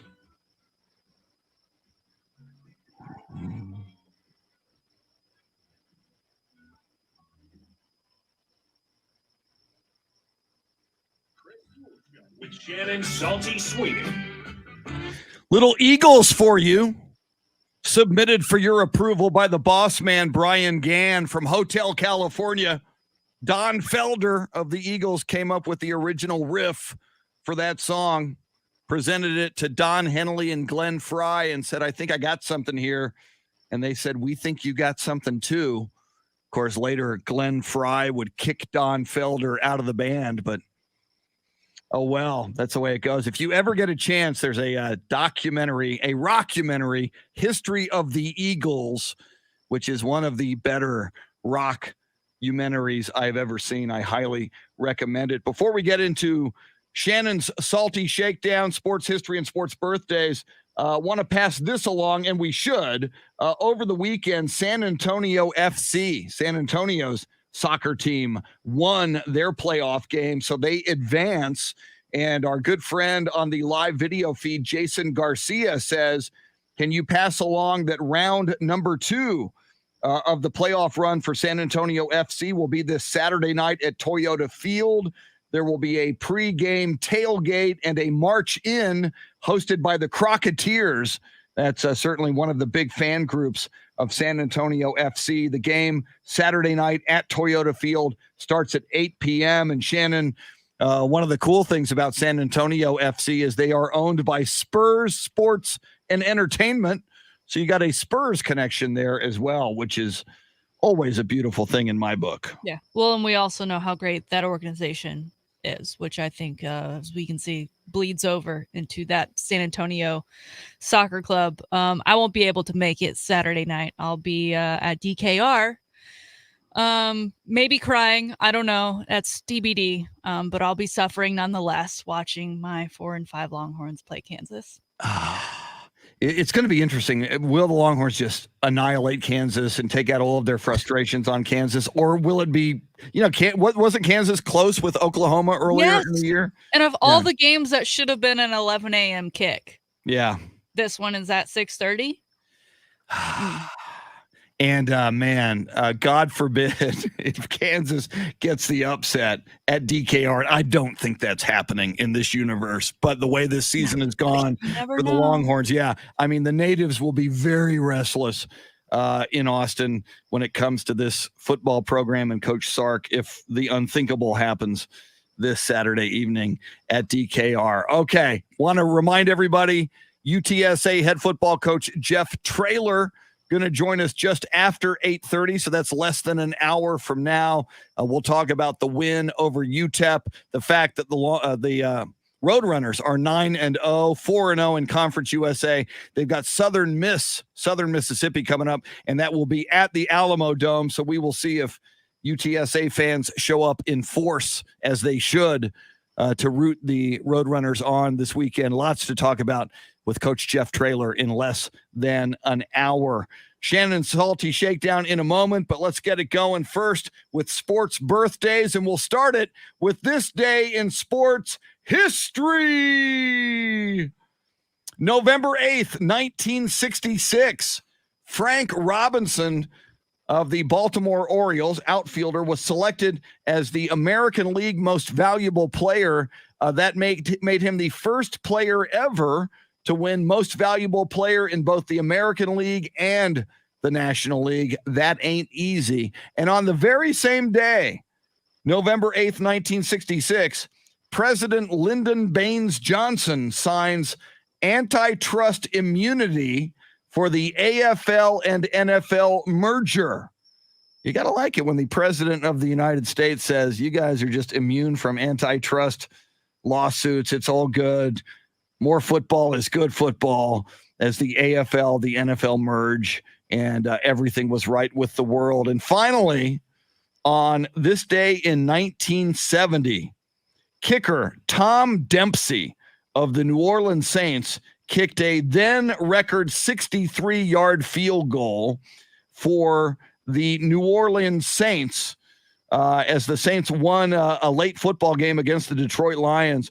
For those of you who recall, or those of you who want to do more research, Tom Dempsey had a very interesting deformity with his foot, also one of his arms, actually. His foot was not like the average foot. He had to have a special shoe created that fit his right foot correctly. He is a great story. He is a guy who overcame physical adversity as a young man to become one of the best kickers in the National Football League and set the NFL distance record on this day in 1970 with that 63-yard field goal. Good for the late, great Tom Dempsey. A big day for him on this day in November, on November 8th. That's your sports history. It is time now for sports birthdays. Born on this day in 1929, legendary College Football Hall of Fame head coach Bobby Bowden, who was at Florida State from 1976 to 2009. He won the national championship in 1993 and 1999. Bobby Bowden was born on this day in Birmingham, Alabama in 1929. He passed away earlier this year. Born on this day in 1942, horse racing Hall of Fame jockey Angel Cordero Jr., who won the Kentucky Derby in 1974, 1976, and 1985, was born in 1942 in Santurce, Puerto Rico. Angel Cordero Jr., a legendary jockey. Born on this day in 1970, the same day that Tom Dempsey would kick that longest field goal ever, a baby was born to the Ishmael family, Kadre Ishmael, NFL wide receiver, Vikings, Dolphins, born in Newark, New Jersey. And finally, born on this day in 1987, a man who would win the Heisman Trophy in 2008 for the University of Oklahoma. We like him anyway. Sam Bradford, born on this day in 1987 in, appropriately, Oklahoma City, Oklahoma. Sam Bradford, Heisman Trophy winner in 2008. He was the NFL Offensive Rookie of the Year in 2010 with the St. Louis Rams. It was kind of downhill from there for his NFL career. But dude will be legendary forever as a Heisman Trophy winner. Happy birthday, Sam Bradford, Kadre Ishmael, Angel Cordero Jr., and Bobby Bowden. Those are your sports birthdays. That's your sports history. And now, ladies and gentlemen, boys and girls, friends, Romans, countrymen, here it is, your Monday Salty Shakedown. All right, we talked about it. Colt McCoy stepped in for the Arizona Cardinals with Kyler Murray out over the weekend. He was 22 for 26, 249 yards, a touchdown. He also ran pretty well, averaging about 3 yards a carry. And there's also no D-hop. So you mentioned, the longest, or about the average throwing distance was about 9 yards for Colt. But there's no D-hop. That long threat that they typically have for the Cardinals was not available. They ended up winning 31-17 over the 49ers, a former team of Colt McCoy. But where it gets interesting is that although, yes, Texas fans can cheer about that. They can cheer when Colt takes the field. They can cheer when Colt plays well and leads his team to victory. But it's the comments after the game from Cliff Kingsbury that sting just a little bit for Texas fans. He was asked about Colt's performance, and this is how he responded. Consummate professional. He knows where you are the ball. He gets it out quick, gets us in the right play, protected it all day, which we knew we had to do. And I'm happy for those University of Texas fans because after that game yesterday, at least they had to find some solace in that. I knew we had to play good for all my friends down in Austin. so they could celebrate Colt. But just a tremendous leader, tremendous player, and that was fun to be a part of. Again, Colt threw for 249 yards yesterday. Texas, in their 30-7 loss to Iowa State, only totaled 207 yards. Chris, it was a horrible game Saturday, but that's not fair for Cliff Kingsbury, fired from the Big 12, if we do recall, to turn around and throw back. I just think, I get the transitive property, right? Texas, Colt McCoy, they will always go together. But to take that moment and to shove it in the Texas fans' face, that's just not okay, sir. I'm not happy about it. I agree with you, Shannon. I mean, Cliff, you're from Texas Tech, and clearly he's got some inferiority issues being a Texas Tech guy with the University of Texas. Yeah, that was passive aggressive. There was no need. Celebrate Colt McCoy, and you don't have to bring up what happened on Saturday. Absolutely agree with you on that. Shame on you, Coach Cliff Kingsbury. Yeah. But I'm still jealous of you that you have a backup like Colt McCoy to step in and win games when most people thought maybe they wouldn't. Maybe this would be one that the Cardinals would drop. All right, keeping it in football today, we move to the college football world. Ole Miss has made plenty of headlines this year, and a lot of them haven't even been on the field, even though they've had a pretty great season. It's come by ways of Lane Kiffin and other instances. And this one today, we thank Ole Miss's Twitter account, or we apologize for Ole Miss's Twitter account, because they were not good sports over the weekend. Ole Miss had their game this weekend against a former head coach, their coach at Liberty, one Mr. Hugh Freeze, who used to be the coach of Ole Miss, was at the helm for the opponent. They ended up winning 27-14, but it was Ole Miss's Twitter account that had both the officials of Ole Miss as well as Lane Kiffin apologizing to Hugh Freeze and Liberty after the game because they did not play nice, sir. If for those that don't recall, Hugh Freeze left in July of 2017 from Ole Miss. There were some actions that took place, quote, pattern of misconduct, in which he had multiple calls to a female escort service that were dug up. Fans were making fun of him. Opposing fans were making fun of him and calling out players at the same time, which then led to the first tweet from Ole Miss football account over the weekend, which said, if you have complaints about the result, aka the win 27-14 over Liberty and Hugh Freeze, send it to lufootball@liberty.edu.com. If not, please do not slander these young men or insult their families. So that was a little allusion to the 2017 incident that saw Hugh Freeze leave the university. Following that tweet, just 5 minutes later, they posted a photo from a couple of years ago of Hugh Freeze coaching a game from a hospital bed. He had just had life-threatening, life-saving surgery after a staph infection got into his bloodstream. So he was coaching from a bed, hospital bed. He was pictured with his thumbs up during the game. So Ole Miss took that photo and won the day with the thumbs up emoji. Both of these tweets have since been deleted, but I don't know who runs that Twitter account. Lane Kiffin made it very clear that he has nothing to do with the Ole Miss football Twitter account. He just handles what's on the field. But they're probably there's probably a job opening today, I would imagine, Chris. Wouldn't you think? Yeah, heads should roll. That's just a dirty, dirty way to do the tweet. And what struck me when I saw that score, Shannon, and Ole Miss came in at number 16 in the country. Liberty is not exactly Alabama. Liberty is one of those, you put them on the schedule to get like a 30-point win. 27-14 beating Liberty is not exactly something to write home about if you're Ole Miss in the SEC. Yeah. Well, and, just given the history they had with Hugh Freeze, you had to know that ahead of time they were probably thinking of things like this to have. So this was not a quick result. Let's go ahead and throw this out. We didn't really think about it. I feel like a lot of this was premeditated. So I would not be surprised if you were to go to Ole Miss's jobs and see someone hiring for a social media coordinator. Finally, keeping it in college football, we go to one of our favorites, Mr. Mike Leach. They the Bulldogs, that is, Mississippi State, did not play very well this weekend, but they did come back against Arkansas, only to end up losing 31-28 after Arkansas did punch it in one final time. And a lot of that is chalked up to the 3 missed field goals that took place during the game, 2 from one kicker, 1 from another kicker. They've struggled. They are 9 of 17 of field goal attempts this season. They are perfect from PAT, 29-29, but 9 of 17 for field goal attempts. So Mike Leach had this to say in the post-game presser.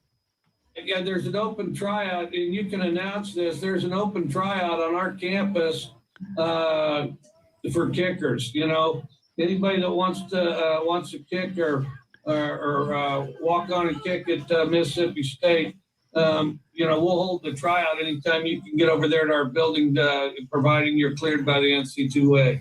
The NC2A, sir. Not sure if Mike Leach is aware that these pressers typically go on YouTube. They're out there for the public to see, but nonetheless, that clip has been taken and thrown onto the Twitter world because he wants everyone to know. Open tryouts for the kicker position. Now, I'm not sure what the current kicker situation is as far as scholarships are concerned, and he didn't say anything that, like, oh, if you're good enough to make the team, you'll get a scholarship. It seems more like this is a volunteer opportunity. But Chris, your thoughts on the kicking and Mike Leach turning around? I mean, if you're a kicker on that team right now, you've got to feel bad if your coach during the presser is not only saying you're the reason we lost the game, but you're so bad that we are now taking anybody and giving anybody a chance. Come out and try out for the team. Well, last time we heard from Mike Leach, it was about Halloween candy. Yes. And how I think he hated candy corn but loves gummy bears. Yeah. So Mike Leach, he's radio gold. He does not disappoint. He's a madman. If people show up, I would hope that people show up on that campus and try out for kicker. I hope they find one among the student body who is eligible to kick on Saturdays. Wouldn't that be a great story? And I wouldn't put it past Mike Leach if he finds a guy who can kick, and there might be somebody out there. Or a girl if they need storylines. I mean, they are playing, I believe, Auburn next week. So they'll be looking to step up for that challenge. And just a note, from henceforth, I'll now be referring to the NCAA as the NC2A. Yes. Going forward. There it is. Today's Salty Shakedown. Outstanding Salty Shakedown, as always. Lots to digest there, from Mike Leach to Cliff Kingsbury to the Ole Miss Twitter account. And you mentioned Auburn, Texas A&M in a weekend that, you know, the Longhorns lose, the Cowboys lose. Thank goodness UTSA won. UTSA head football coach Jeff Traylor going to join us just after 8:30 at 8:35. But kudos to the Aggies. They take on I picked Auburn to win the game. I really felt, even though A&M beat Alabama at Kyle Field earlier in the year, I still wasn't sold on Texas A&M. That is a big-time quality win, 20-3. Going into this one, Texas A&M was number 14 in the college football playoff poll, while Auburn was number 13. You know, if you're going to flourish in the SEC, you got to win big games against big programs like Auburn. So with the win, Texas A&M now 7-2 overall, 4-2 in the SEC. A big win for the Aggies and for Jimbo Fisher. I don't know where I am with Auburn. Right, like when they became the national title contenders, when they had Cam Newton, I felt like they came out of nowhere. I was like, I've never heard of this school before. And all of a sudden, everyone from my high school was like, everyone's wanting to go to Auburn. We're all going to Auburn. I'm like, where? You didn't know about Auburn last week. And I feel like since that run with Cam Newton, they have maintained relevance. Gus Malzahn no longer there, but I feel like that was part of it. And they have lost to Penn State, Georgia, and I feel like they've got more losses coming this year. I just don't think they're worthy of the ranking they have right now. I would not be surprised if Mississippi State turns things around and gets a win over this team. They feel middle of the road to me. And I feel like because they have the name Auburn and they're in the SEC, they're getting a little more love. Yeah, their quarterback, Bo Nix, I was watching in the second half, just on consecutive plays, just dropping rolling out and just dropping the football and fumbling. And I even tweeted out, Bo Nix should get a Butterfingers candy bar sponsorship. He was Not a good day for him at Kyle Field. We will talk more NFL football. We'll talk more college football. UTSA head football coach Jeff Traylor just after 8:30. We'll talk a little NBA as well, as the Spurs lose another heartbreaker in the final minute last night at Oklahoma City. She's Shannon Salty Sweeney. We're with you till 9 on the Chris Duel Show.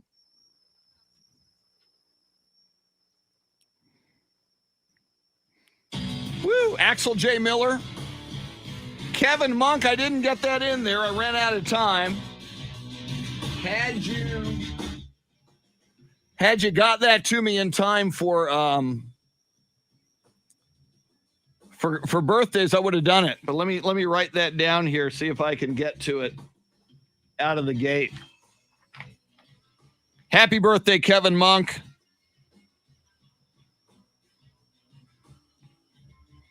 Quarterback at McCollum. That's pretty impressive, sir.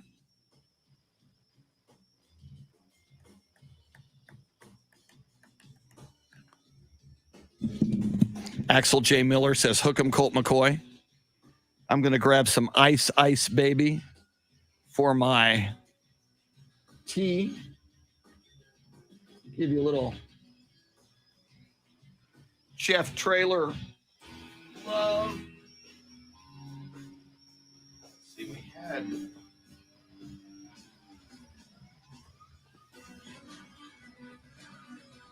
see if we can get a little Bryn Forbes in here during the break. Thank you, Bryn.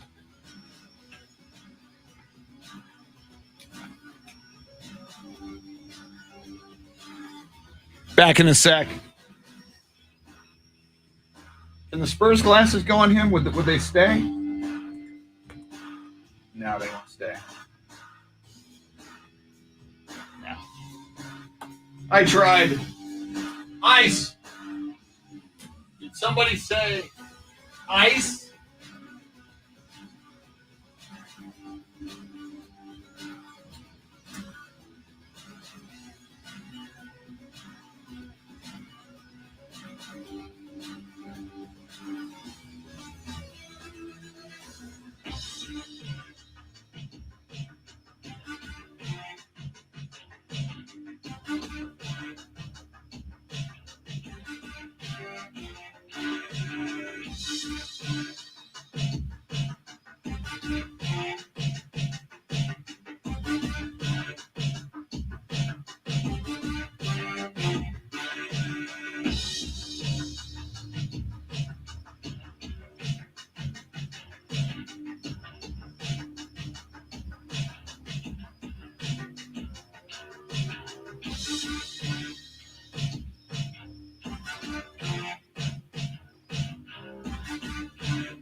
Thank you, Bryn Forbes.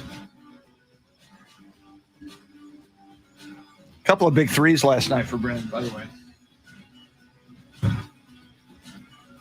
Thanks for sitting in, Bryn. I appreciate it.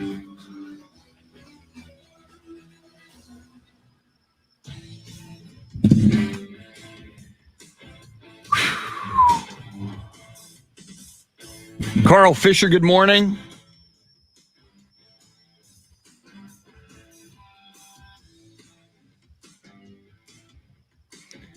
Ernest Garza says, I can't blame the Cowboys' loss on some new stripes they had on the helmet. I expect a downfall starting now. Jerry sold his soul. Titans to win the Super Bowl. Ernest. Without Derrick Henry, your Titans prediction, if Derrick Henry was around, maybe. I can't. Even though they won yesterday or last night against the Rams.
Thank you.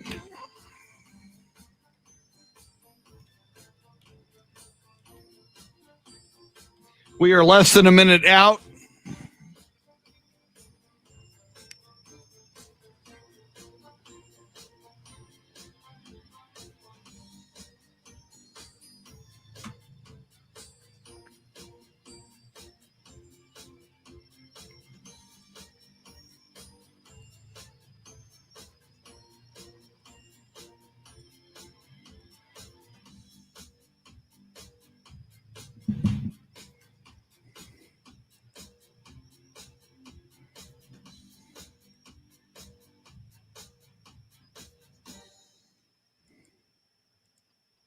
Here we go.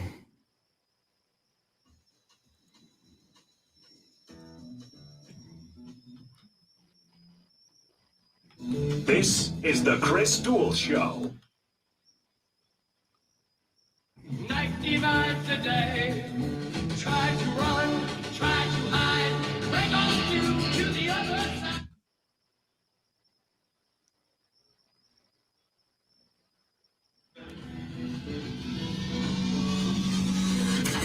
Now, Chris Duel. It is a Monday after a very roller coaster sports weekend with some painful losses for some of our favorite sports teams and some big wins, in particular for UTSA. The Roadrunners, they remain undefeated at 9-0. They go to El Paso and beat UTEP 44-23. To get to 9-0, one of only 4 teams remaining undefeated in Division I college football. Coming up just after 8:30, the undefeated head coach of the UTSA Roadrunners, Jeff Traylor, will join us as he does every Monday. UTSA hosting Southern Mississippi this weekend, Saturday in the Alamo Dome. We shall see if indeed UTSA fans show up in big numbers. Shannon, I do want to pass this around along. You know, we do sports birthdays as we should just after 7:35 every morning. And one of our regular listeners, one of our regular viewers, Kevin Monk, says, "It's my birthday today. I played high school football, and I was a quarterback at McCollum High School in San Antonio." They, of course, are the McCollum Cowboys.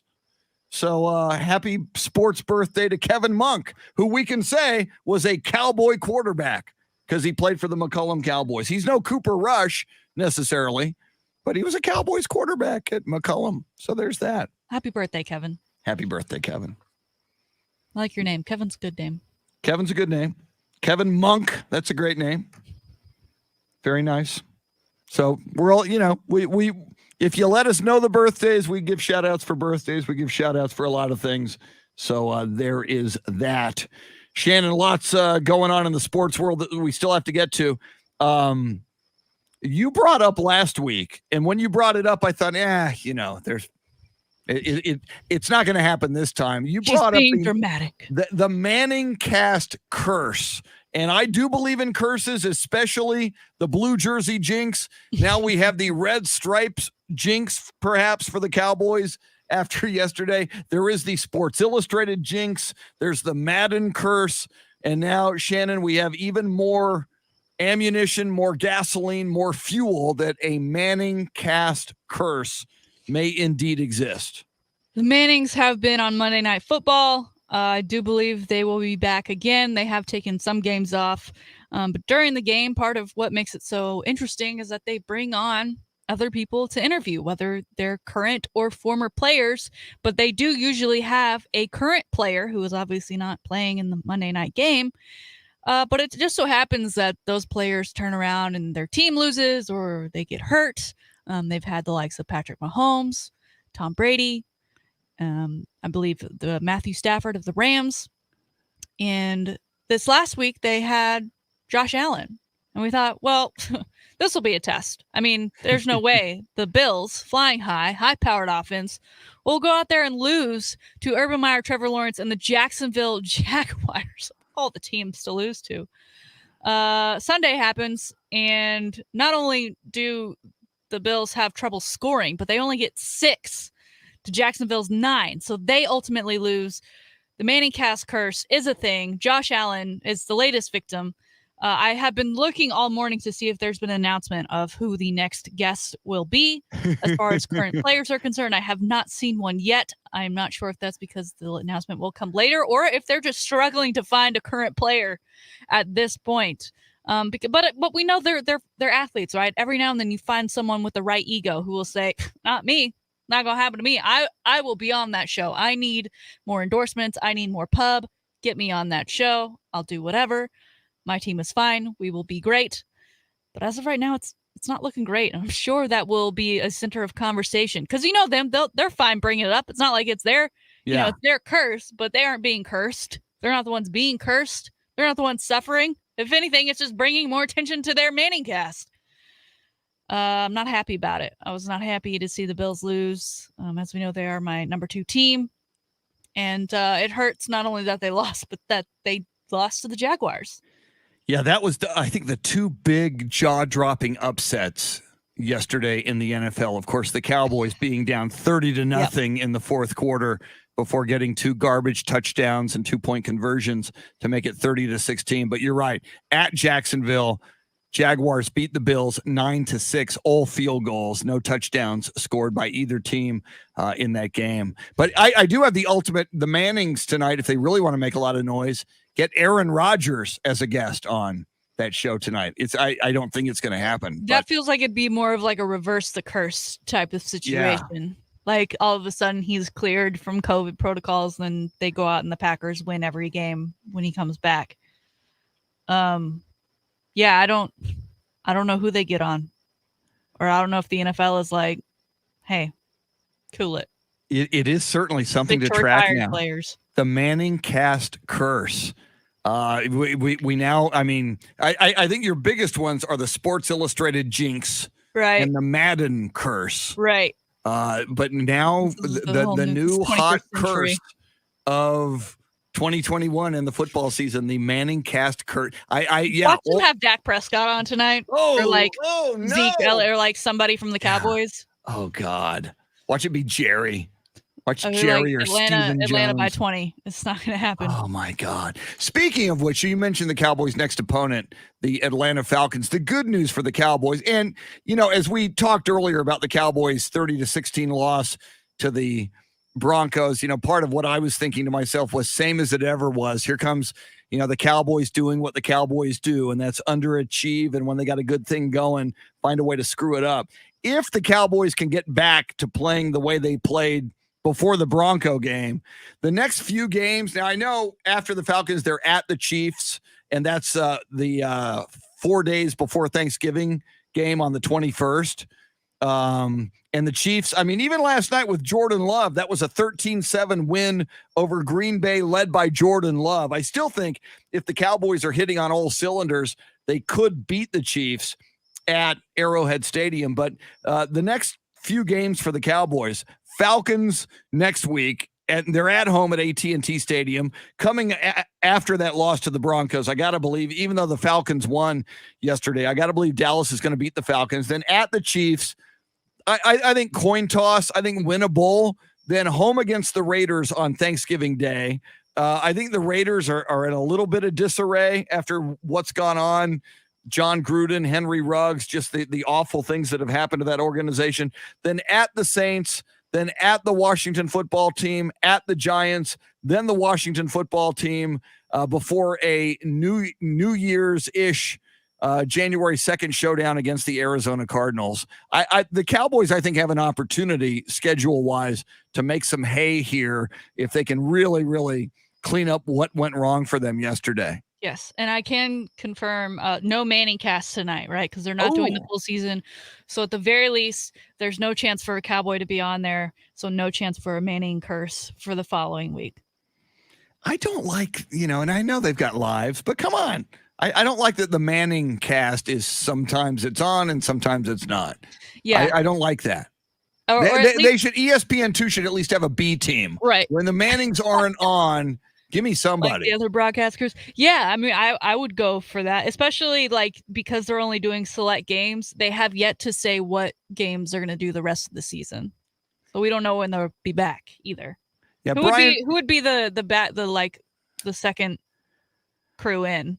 Maybe somebody from the NFL Network, maybe grab a Rich Eisen, grab a Michael Irvin. But then wouldn't that be sort of like just like a normal broadcast? I mean, because there's parts that make the Manning cast special. You would need. Yeah, you need somebody with attitude. Villains. Give me T.O. Give me T.O. and Aaron Rodgers. I don't know. Brian, any ideas on the Manning cast? If we don't see, although they're thinking that the selectivity of it, just where there's only a few games and it makes it more special, is one of the reasons. But we've been watching the ratings on this, and it has been building every week. Almost every week they do it, and so because of that, and it's it began where it was kind of like just real tertiary ratings, but it's starting to build into something that's somewhat significant. So I would be surprised if we don't see more nights of it, unless they think that it's just because it's every, hit and miss. Obviously, they're doing research, probably also doing some research on, where do we see the viewership spike when some of those guests are on, or whether, or does it matter what games are being played? But the ratings have been building almost every week. Which, as you mentioned, Brian, that suggests to me that the executives at ESPN2, it's all about the money, and they want to make money, and advertisers want to advertise on those programs that make the money. So it would seem to me, they probably want to throw more money at the Mannings to see if they would do more nights, and if not, Shannon, then that is the big question. Yeah, who has that personality, has that sizzle among former NFL players, because obviously if you're a current NFL player, you can't really do this. But who has that level of sizzle to be able to pull this off? If Tom Brady retired tomorrow, put him in there, because he's really shown his personality just the past couple of seasons, and a guy that I think people would tune into. But who balances that out? Who's the Eli to Tom's Peyton? I'm not sure. Gronk, but I don't know that I think people will get tired of him. A guy who pops into my head just because we saw a lot of him this summer when he gave his Hall of Fame induction speech, friend of this show, Drew Pearson. Drew Pearson has a great personality. He's funny. He's fast on his feet. I think he'd be a good nominee for this. And I know it's a different network, so you probably couldn't do it. But Charles Barkley. I mean, you could even as long as you had one guest. Yeah, as long as you had one football player in there. And I know on the Spurs broadcast now you've got Michelle Beadle, who I think is hilarious and fantastic. And maybe that's a way to go. Yeah, I mean, you do need one NFL player, one former NFL player who's funny and irreverent and can bring in those guests, but why not find a female counterpart that is also acerbic and witty and fast on her feet? And to me, Michelle Beadle would fit that bill. Just put me in there. There you go. Shannon Salty Sweeney. Brian, would you give Shannon the freedom to go do that on Monday nights? Just Monday nights. Yeah.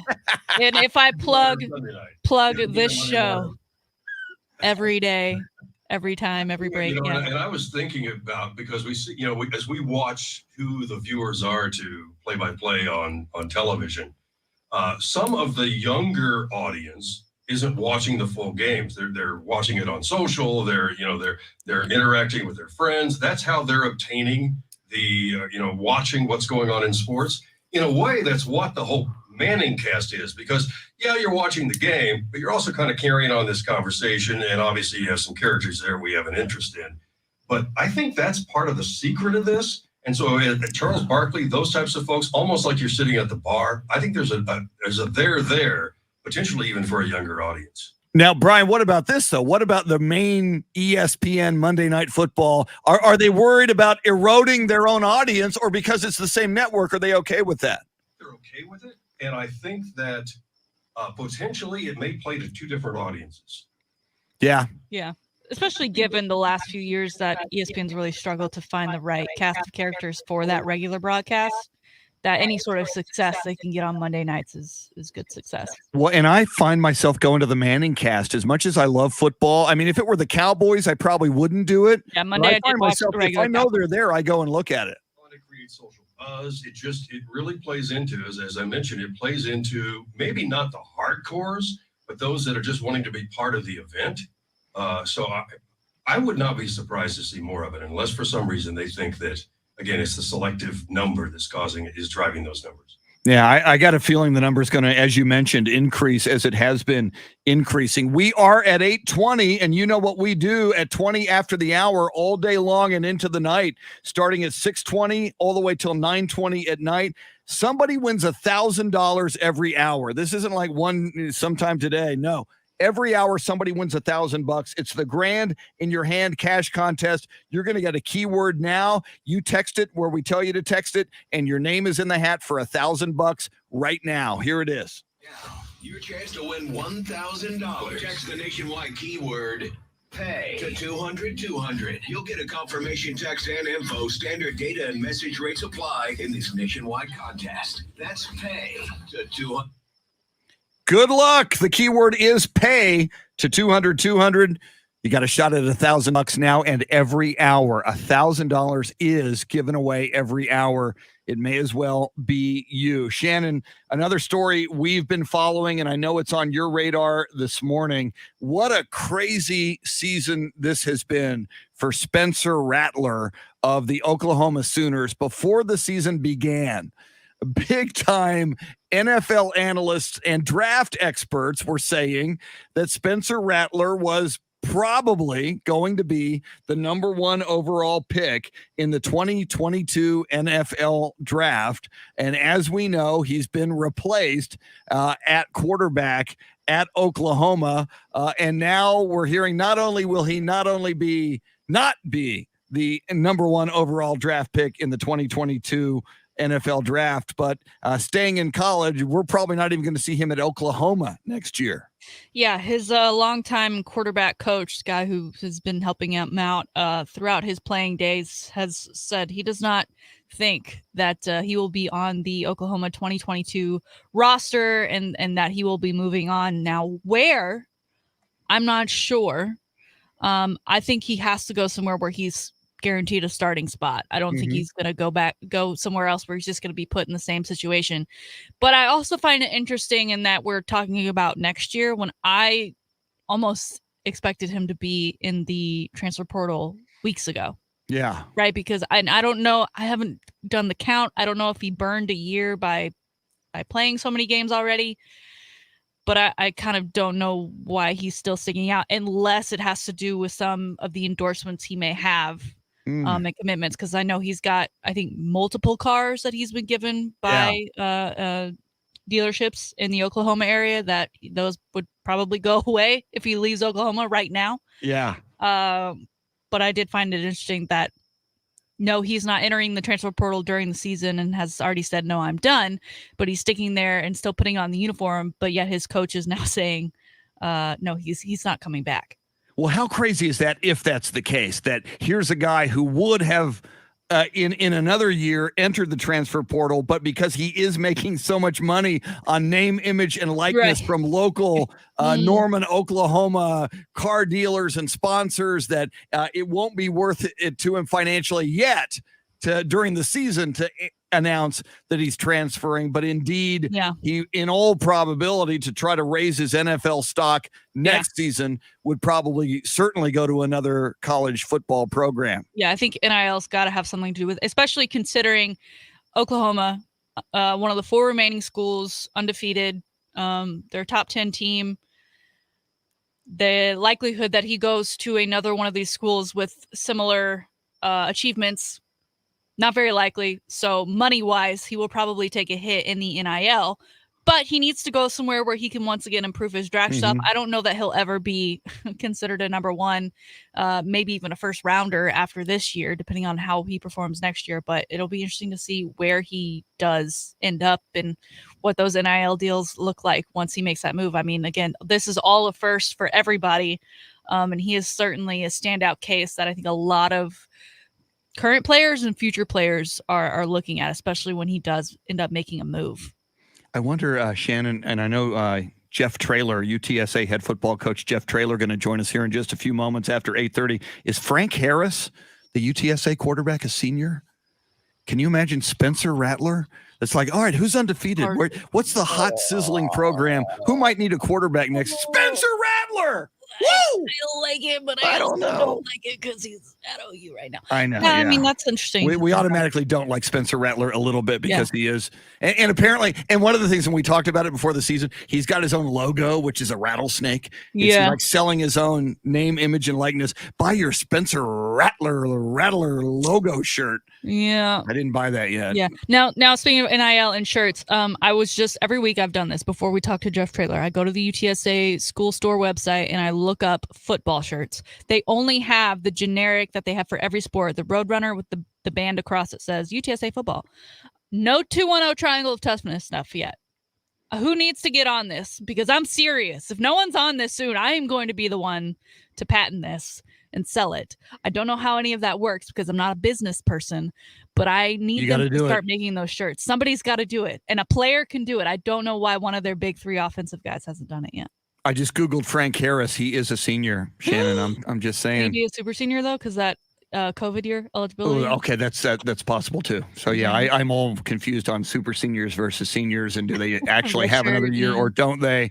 But Spencer Rattler, I'm just saying it's a possibility. All right, coming up, let's talk to one of only 4 undefeated head coaches in Division I college football.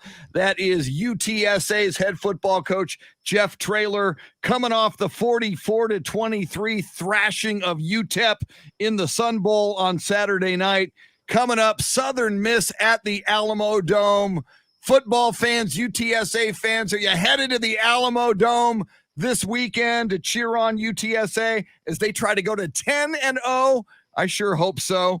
We'll talk all things football, and maybe Shannon will run the Triangle of Toughness T-shirt idea by Coach. See where we are on that. Does he have time to even think about something like that at this point? Always a fun, and informative interview with UTSA head football coach Jeff Traylor. That is next. Thanks for hanging out with us till 9 on the Chris Duel Show. Woo! Woo! Woo! Woo!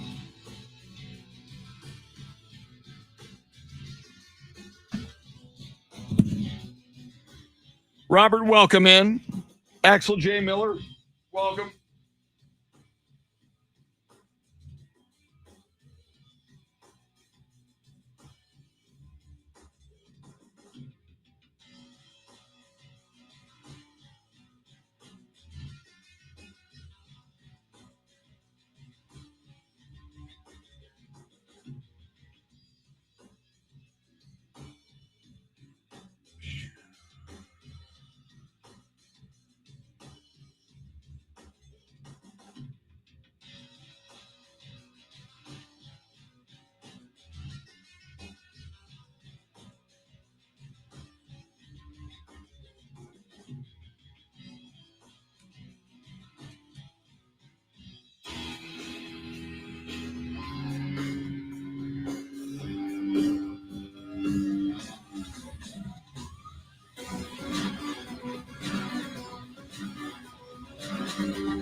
Jason Paniagua says, We find out today if Odell Beckham Jr. clears waivers.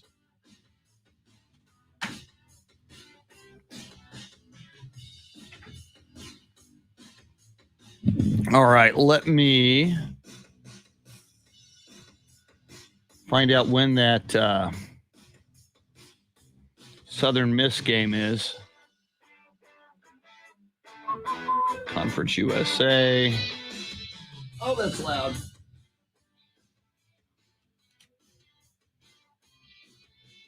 Okay, there's that. That's week 10. I'm looking for week 11. There's week 11. Ooh, 2:30, a day game. Southern Miss is 1-8. 0-5 in Conference USA. That's at 2:30 p.m. at the Alamo Dome.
Jeff Traylor calling us right now.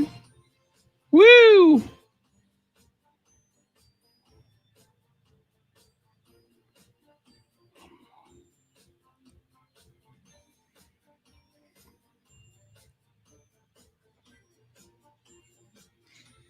We have Jeff Traylor on the phone.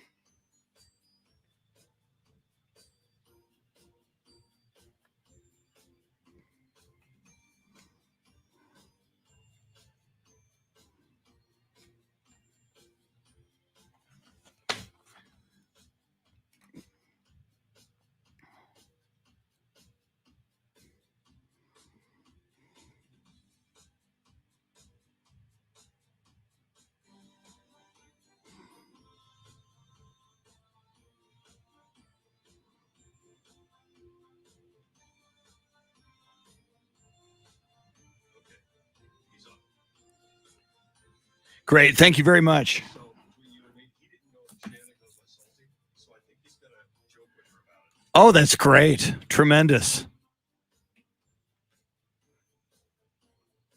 Okay, I've got the music, and then I'm gonna put the call on top of the music, and then we'll get the music going, Beautiful. Thank you so much. Thank you. 30 seconds away.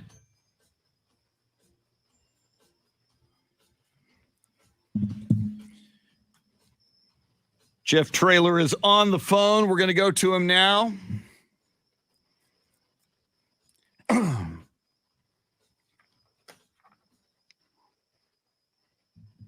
Here we go.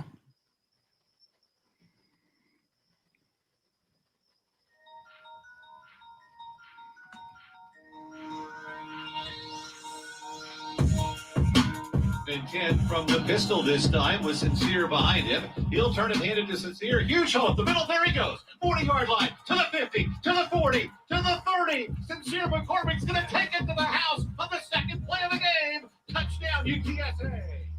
Good for 75 yards. They put 8 in the box, and there was nobody there after Sincere got 3 yards into that UTEP defense. Sincere McCormick, a 75-yard touchdown run.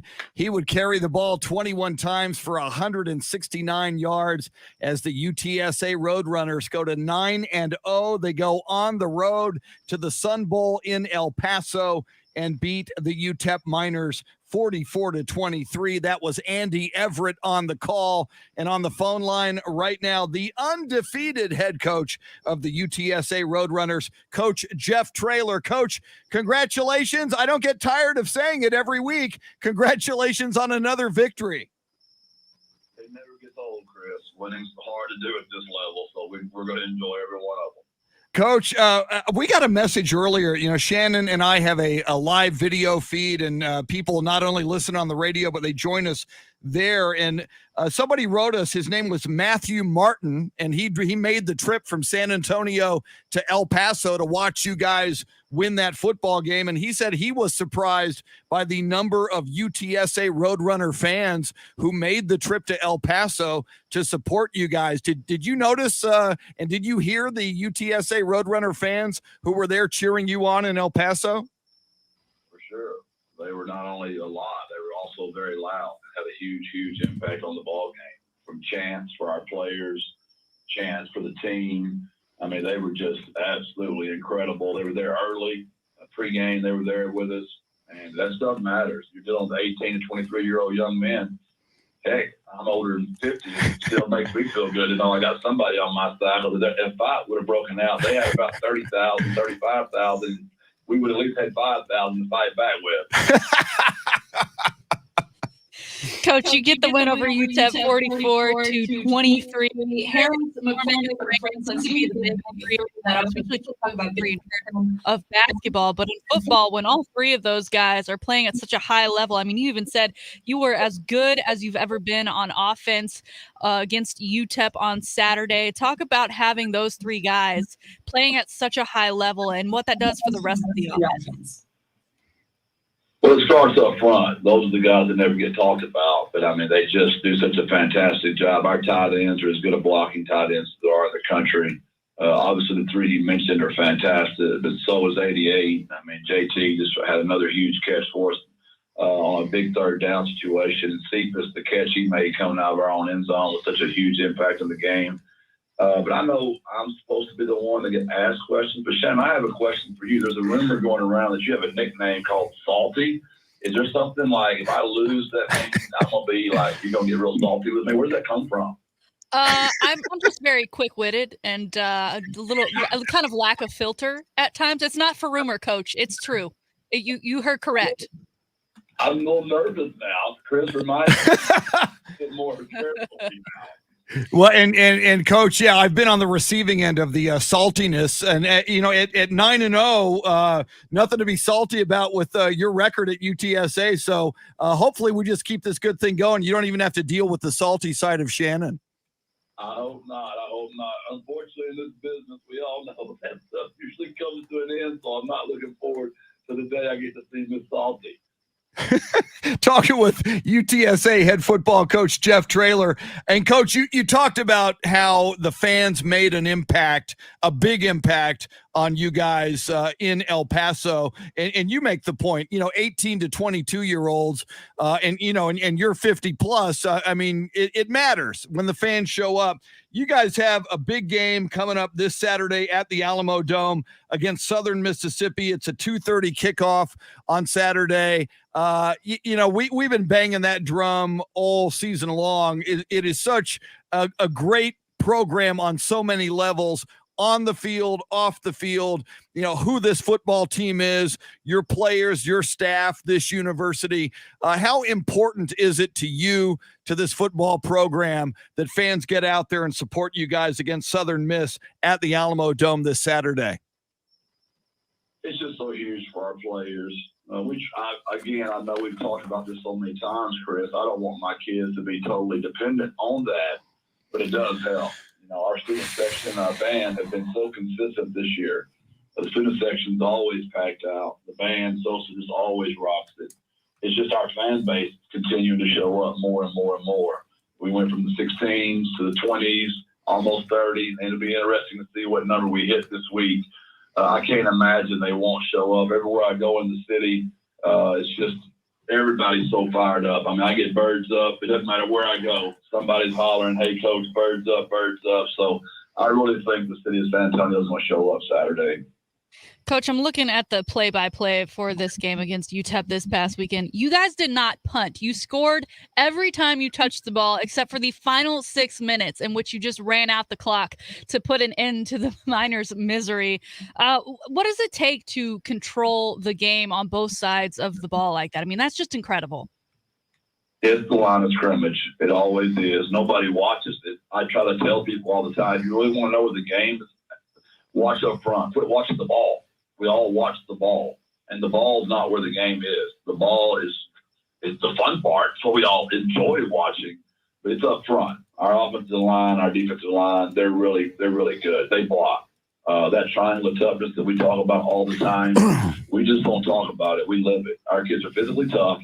They practice hard. They play hard, and they use their pad level. They're strong. They're big kids, and we enjoy imposing our will. UTSA head football coach Jeff Traylor with us. Coach, as Shannon mentions, you guys were very successful and very dominant against UTEP, and we talked about it last week. UTEP's a very, very good football team. They were 6-2 coming into this game. They were undefeated at home. They were 3-1 in Conference USA, yet you guys imposed your will on them. It was 30-9 at halftime. And you guys score 44 points. You don't punt. You just, keep on keeping on. And we're very, very dominant. Now, Southern Miss comes to the Alamo Dome this weekend, and I look at their record, Coach. They are 1-8 overall. They're 0-5 in Conference USA. And in the NFL yesterday, we saw the Jacksonville Jaguars upset the Buffalo Bills. We saw a confident Dallas Cowboys team down 30-0 to the Denver Broncos in their own house in Arlington yesterday in the fourth quarter. You say it all the time, Coach, don't eat the cheese. You guys have been so successful against very good teams. How do you keep this team focused against a team where, again, 18 to 22-year-olds could buy into the hype? They could look at Southern Miss and go, hey, 1-8, we got this. We should win easily at the Alamo Dome on Saturday.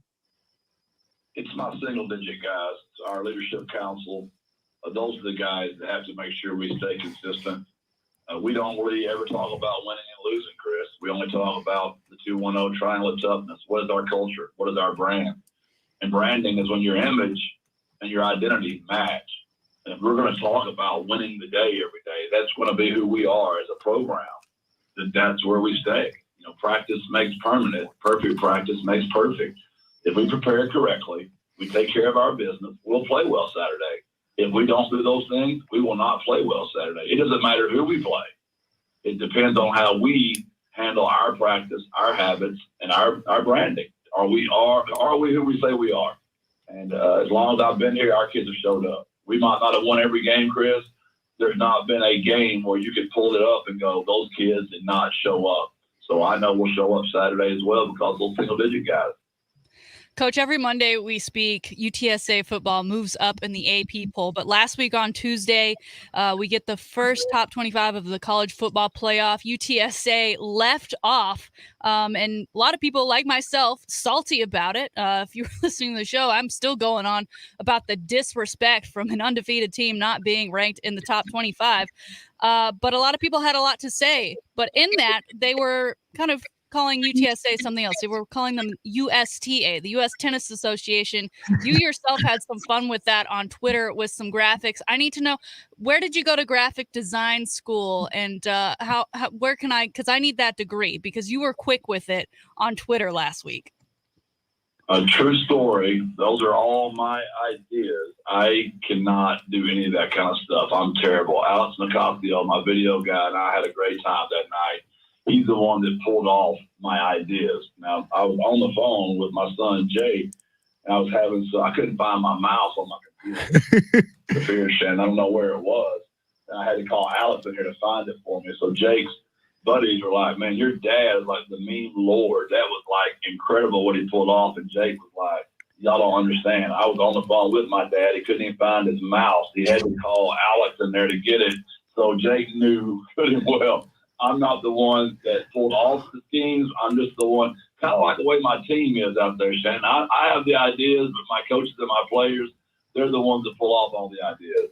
Well, and the end result, just like on the football field, you get the win. You certainly got the wins on Twitter last week. We were certainly talking about it. And, Coach, we've mentioned it, and I know that you know about it. You are one of only 4 undefeated college football teams now this deep into the season on November 8th. I mean, you've been around a long time coaching football, college and back at Gilmer High School. 9-0 is very rarefied air.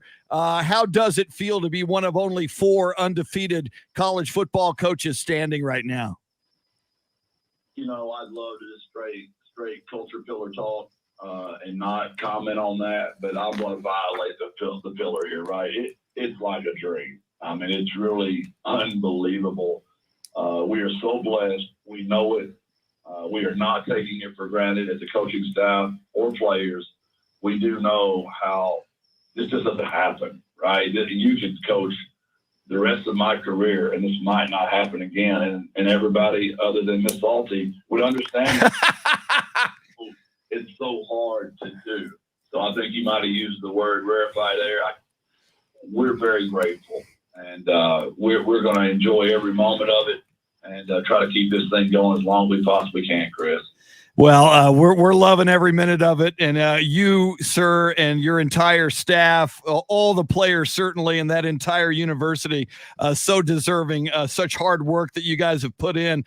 You don't have to wait until Saturday at 2:30 to get your next fix for Coach Jeff Traylor. The Jeff Traylor Show is Wednesday night. It's going to be at the Sandbox, which is just adjacent to the UTSA campus on UTSA Boulevard. We carry it live 7 o'clock Wednesday night right here on Ticket 760. Coach Jeff Traylor and Andy Everett there. Again, the game kickoff at the Alamo Dome on Saturday against Southern Miss. That means our pregame on Ticket 760 with Andy Everett and company will be at 12:30. UTSA head football coach Jeff Traylor. Coach, as always, congratulations on to another victory, hopefully on Saturday.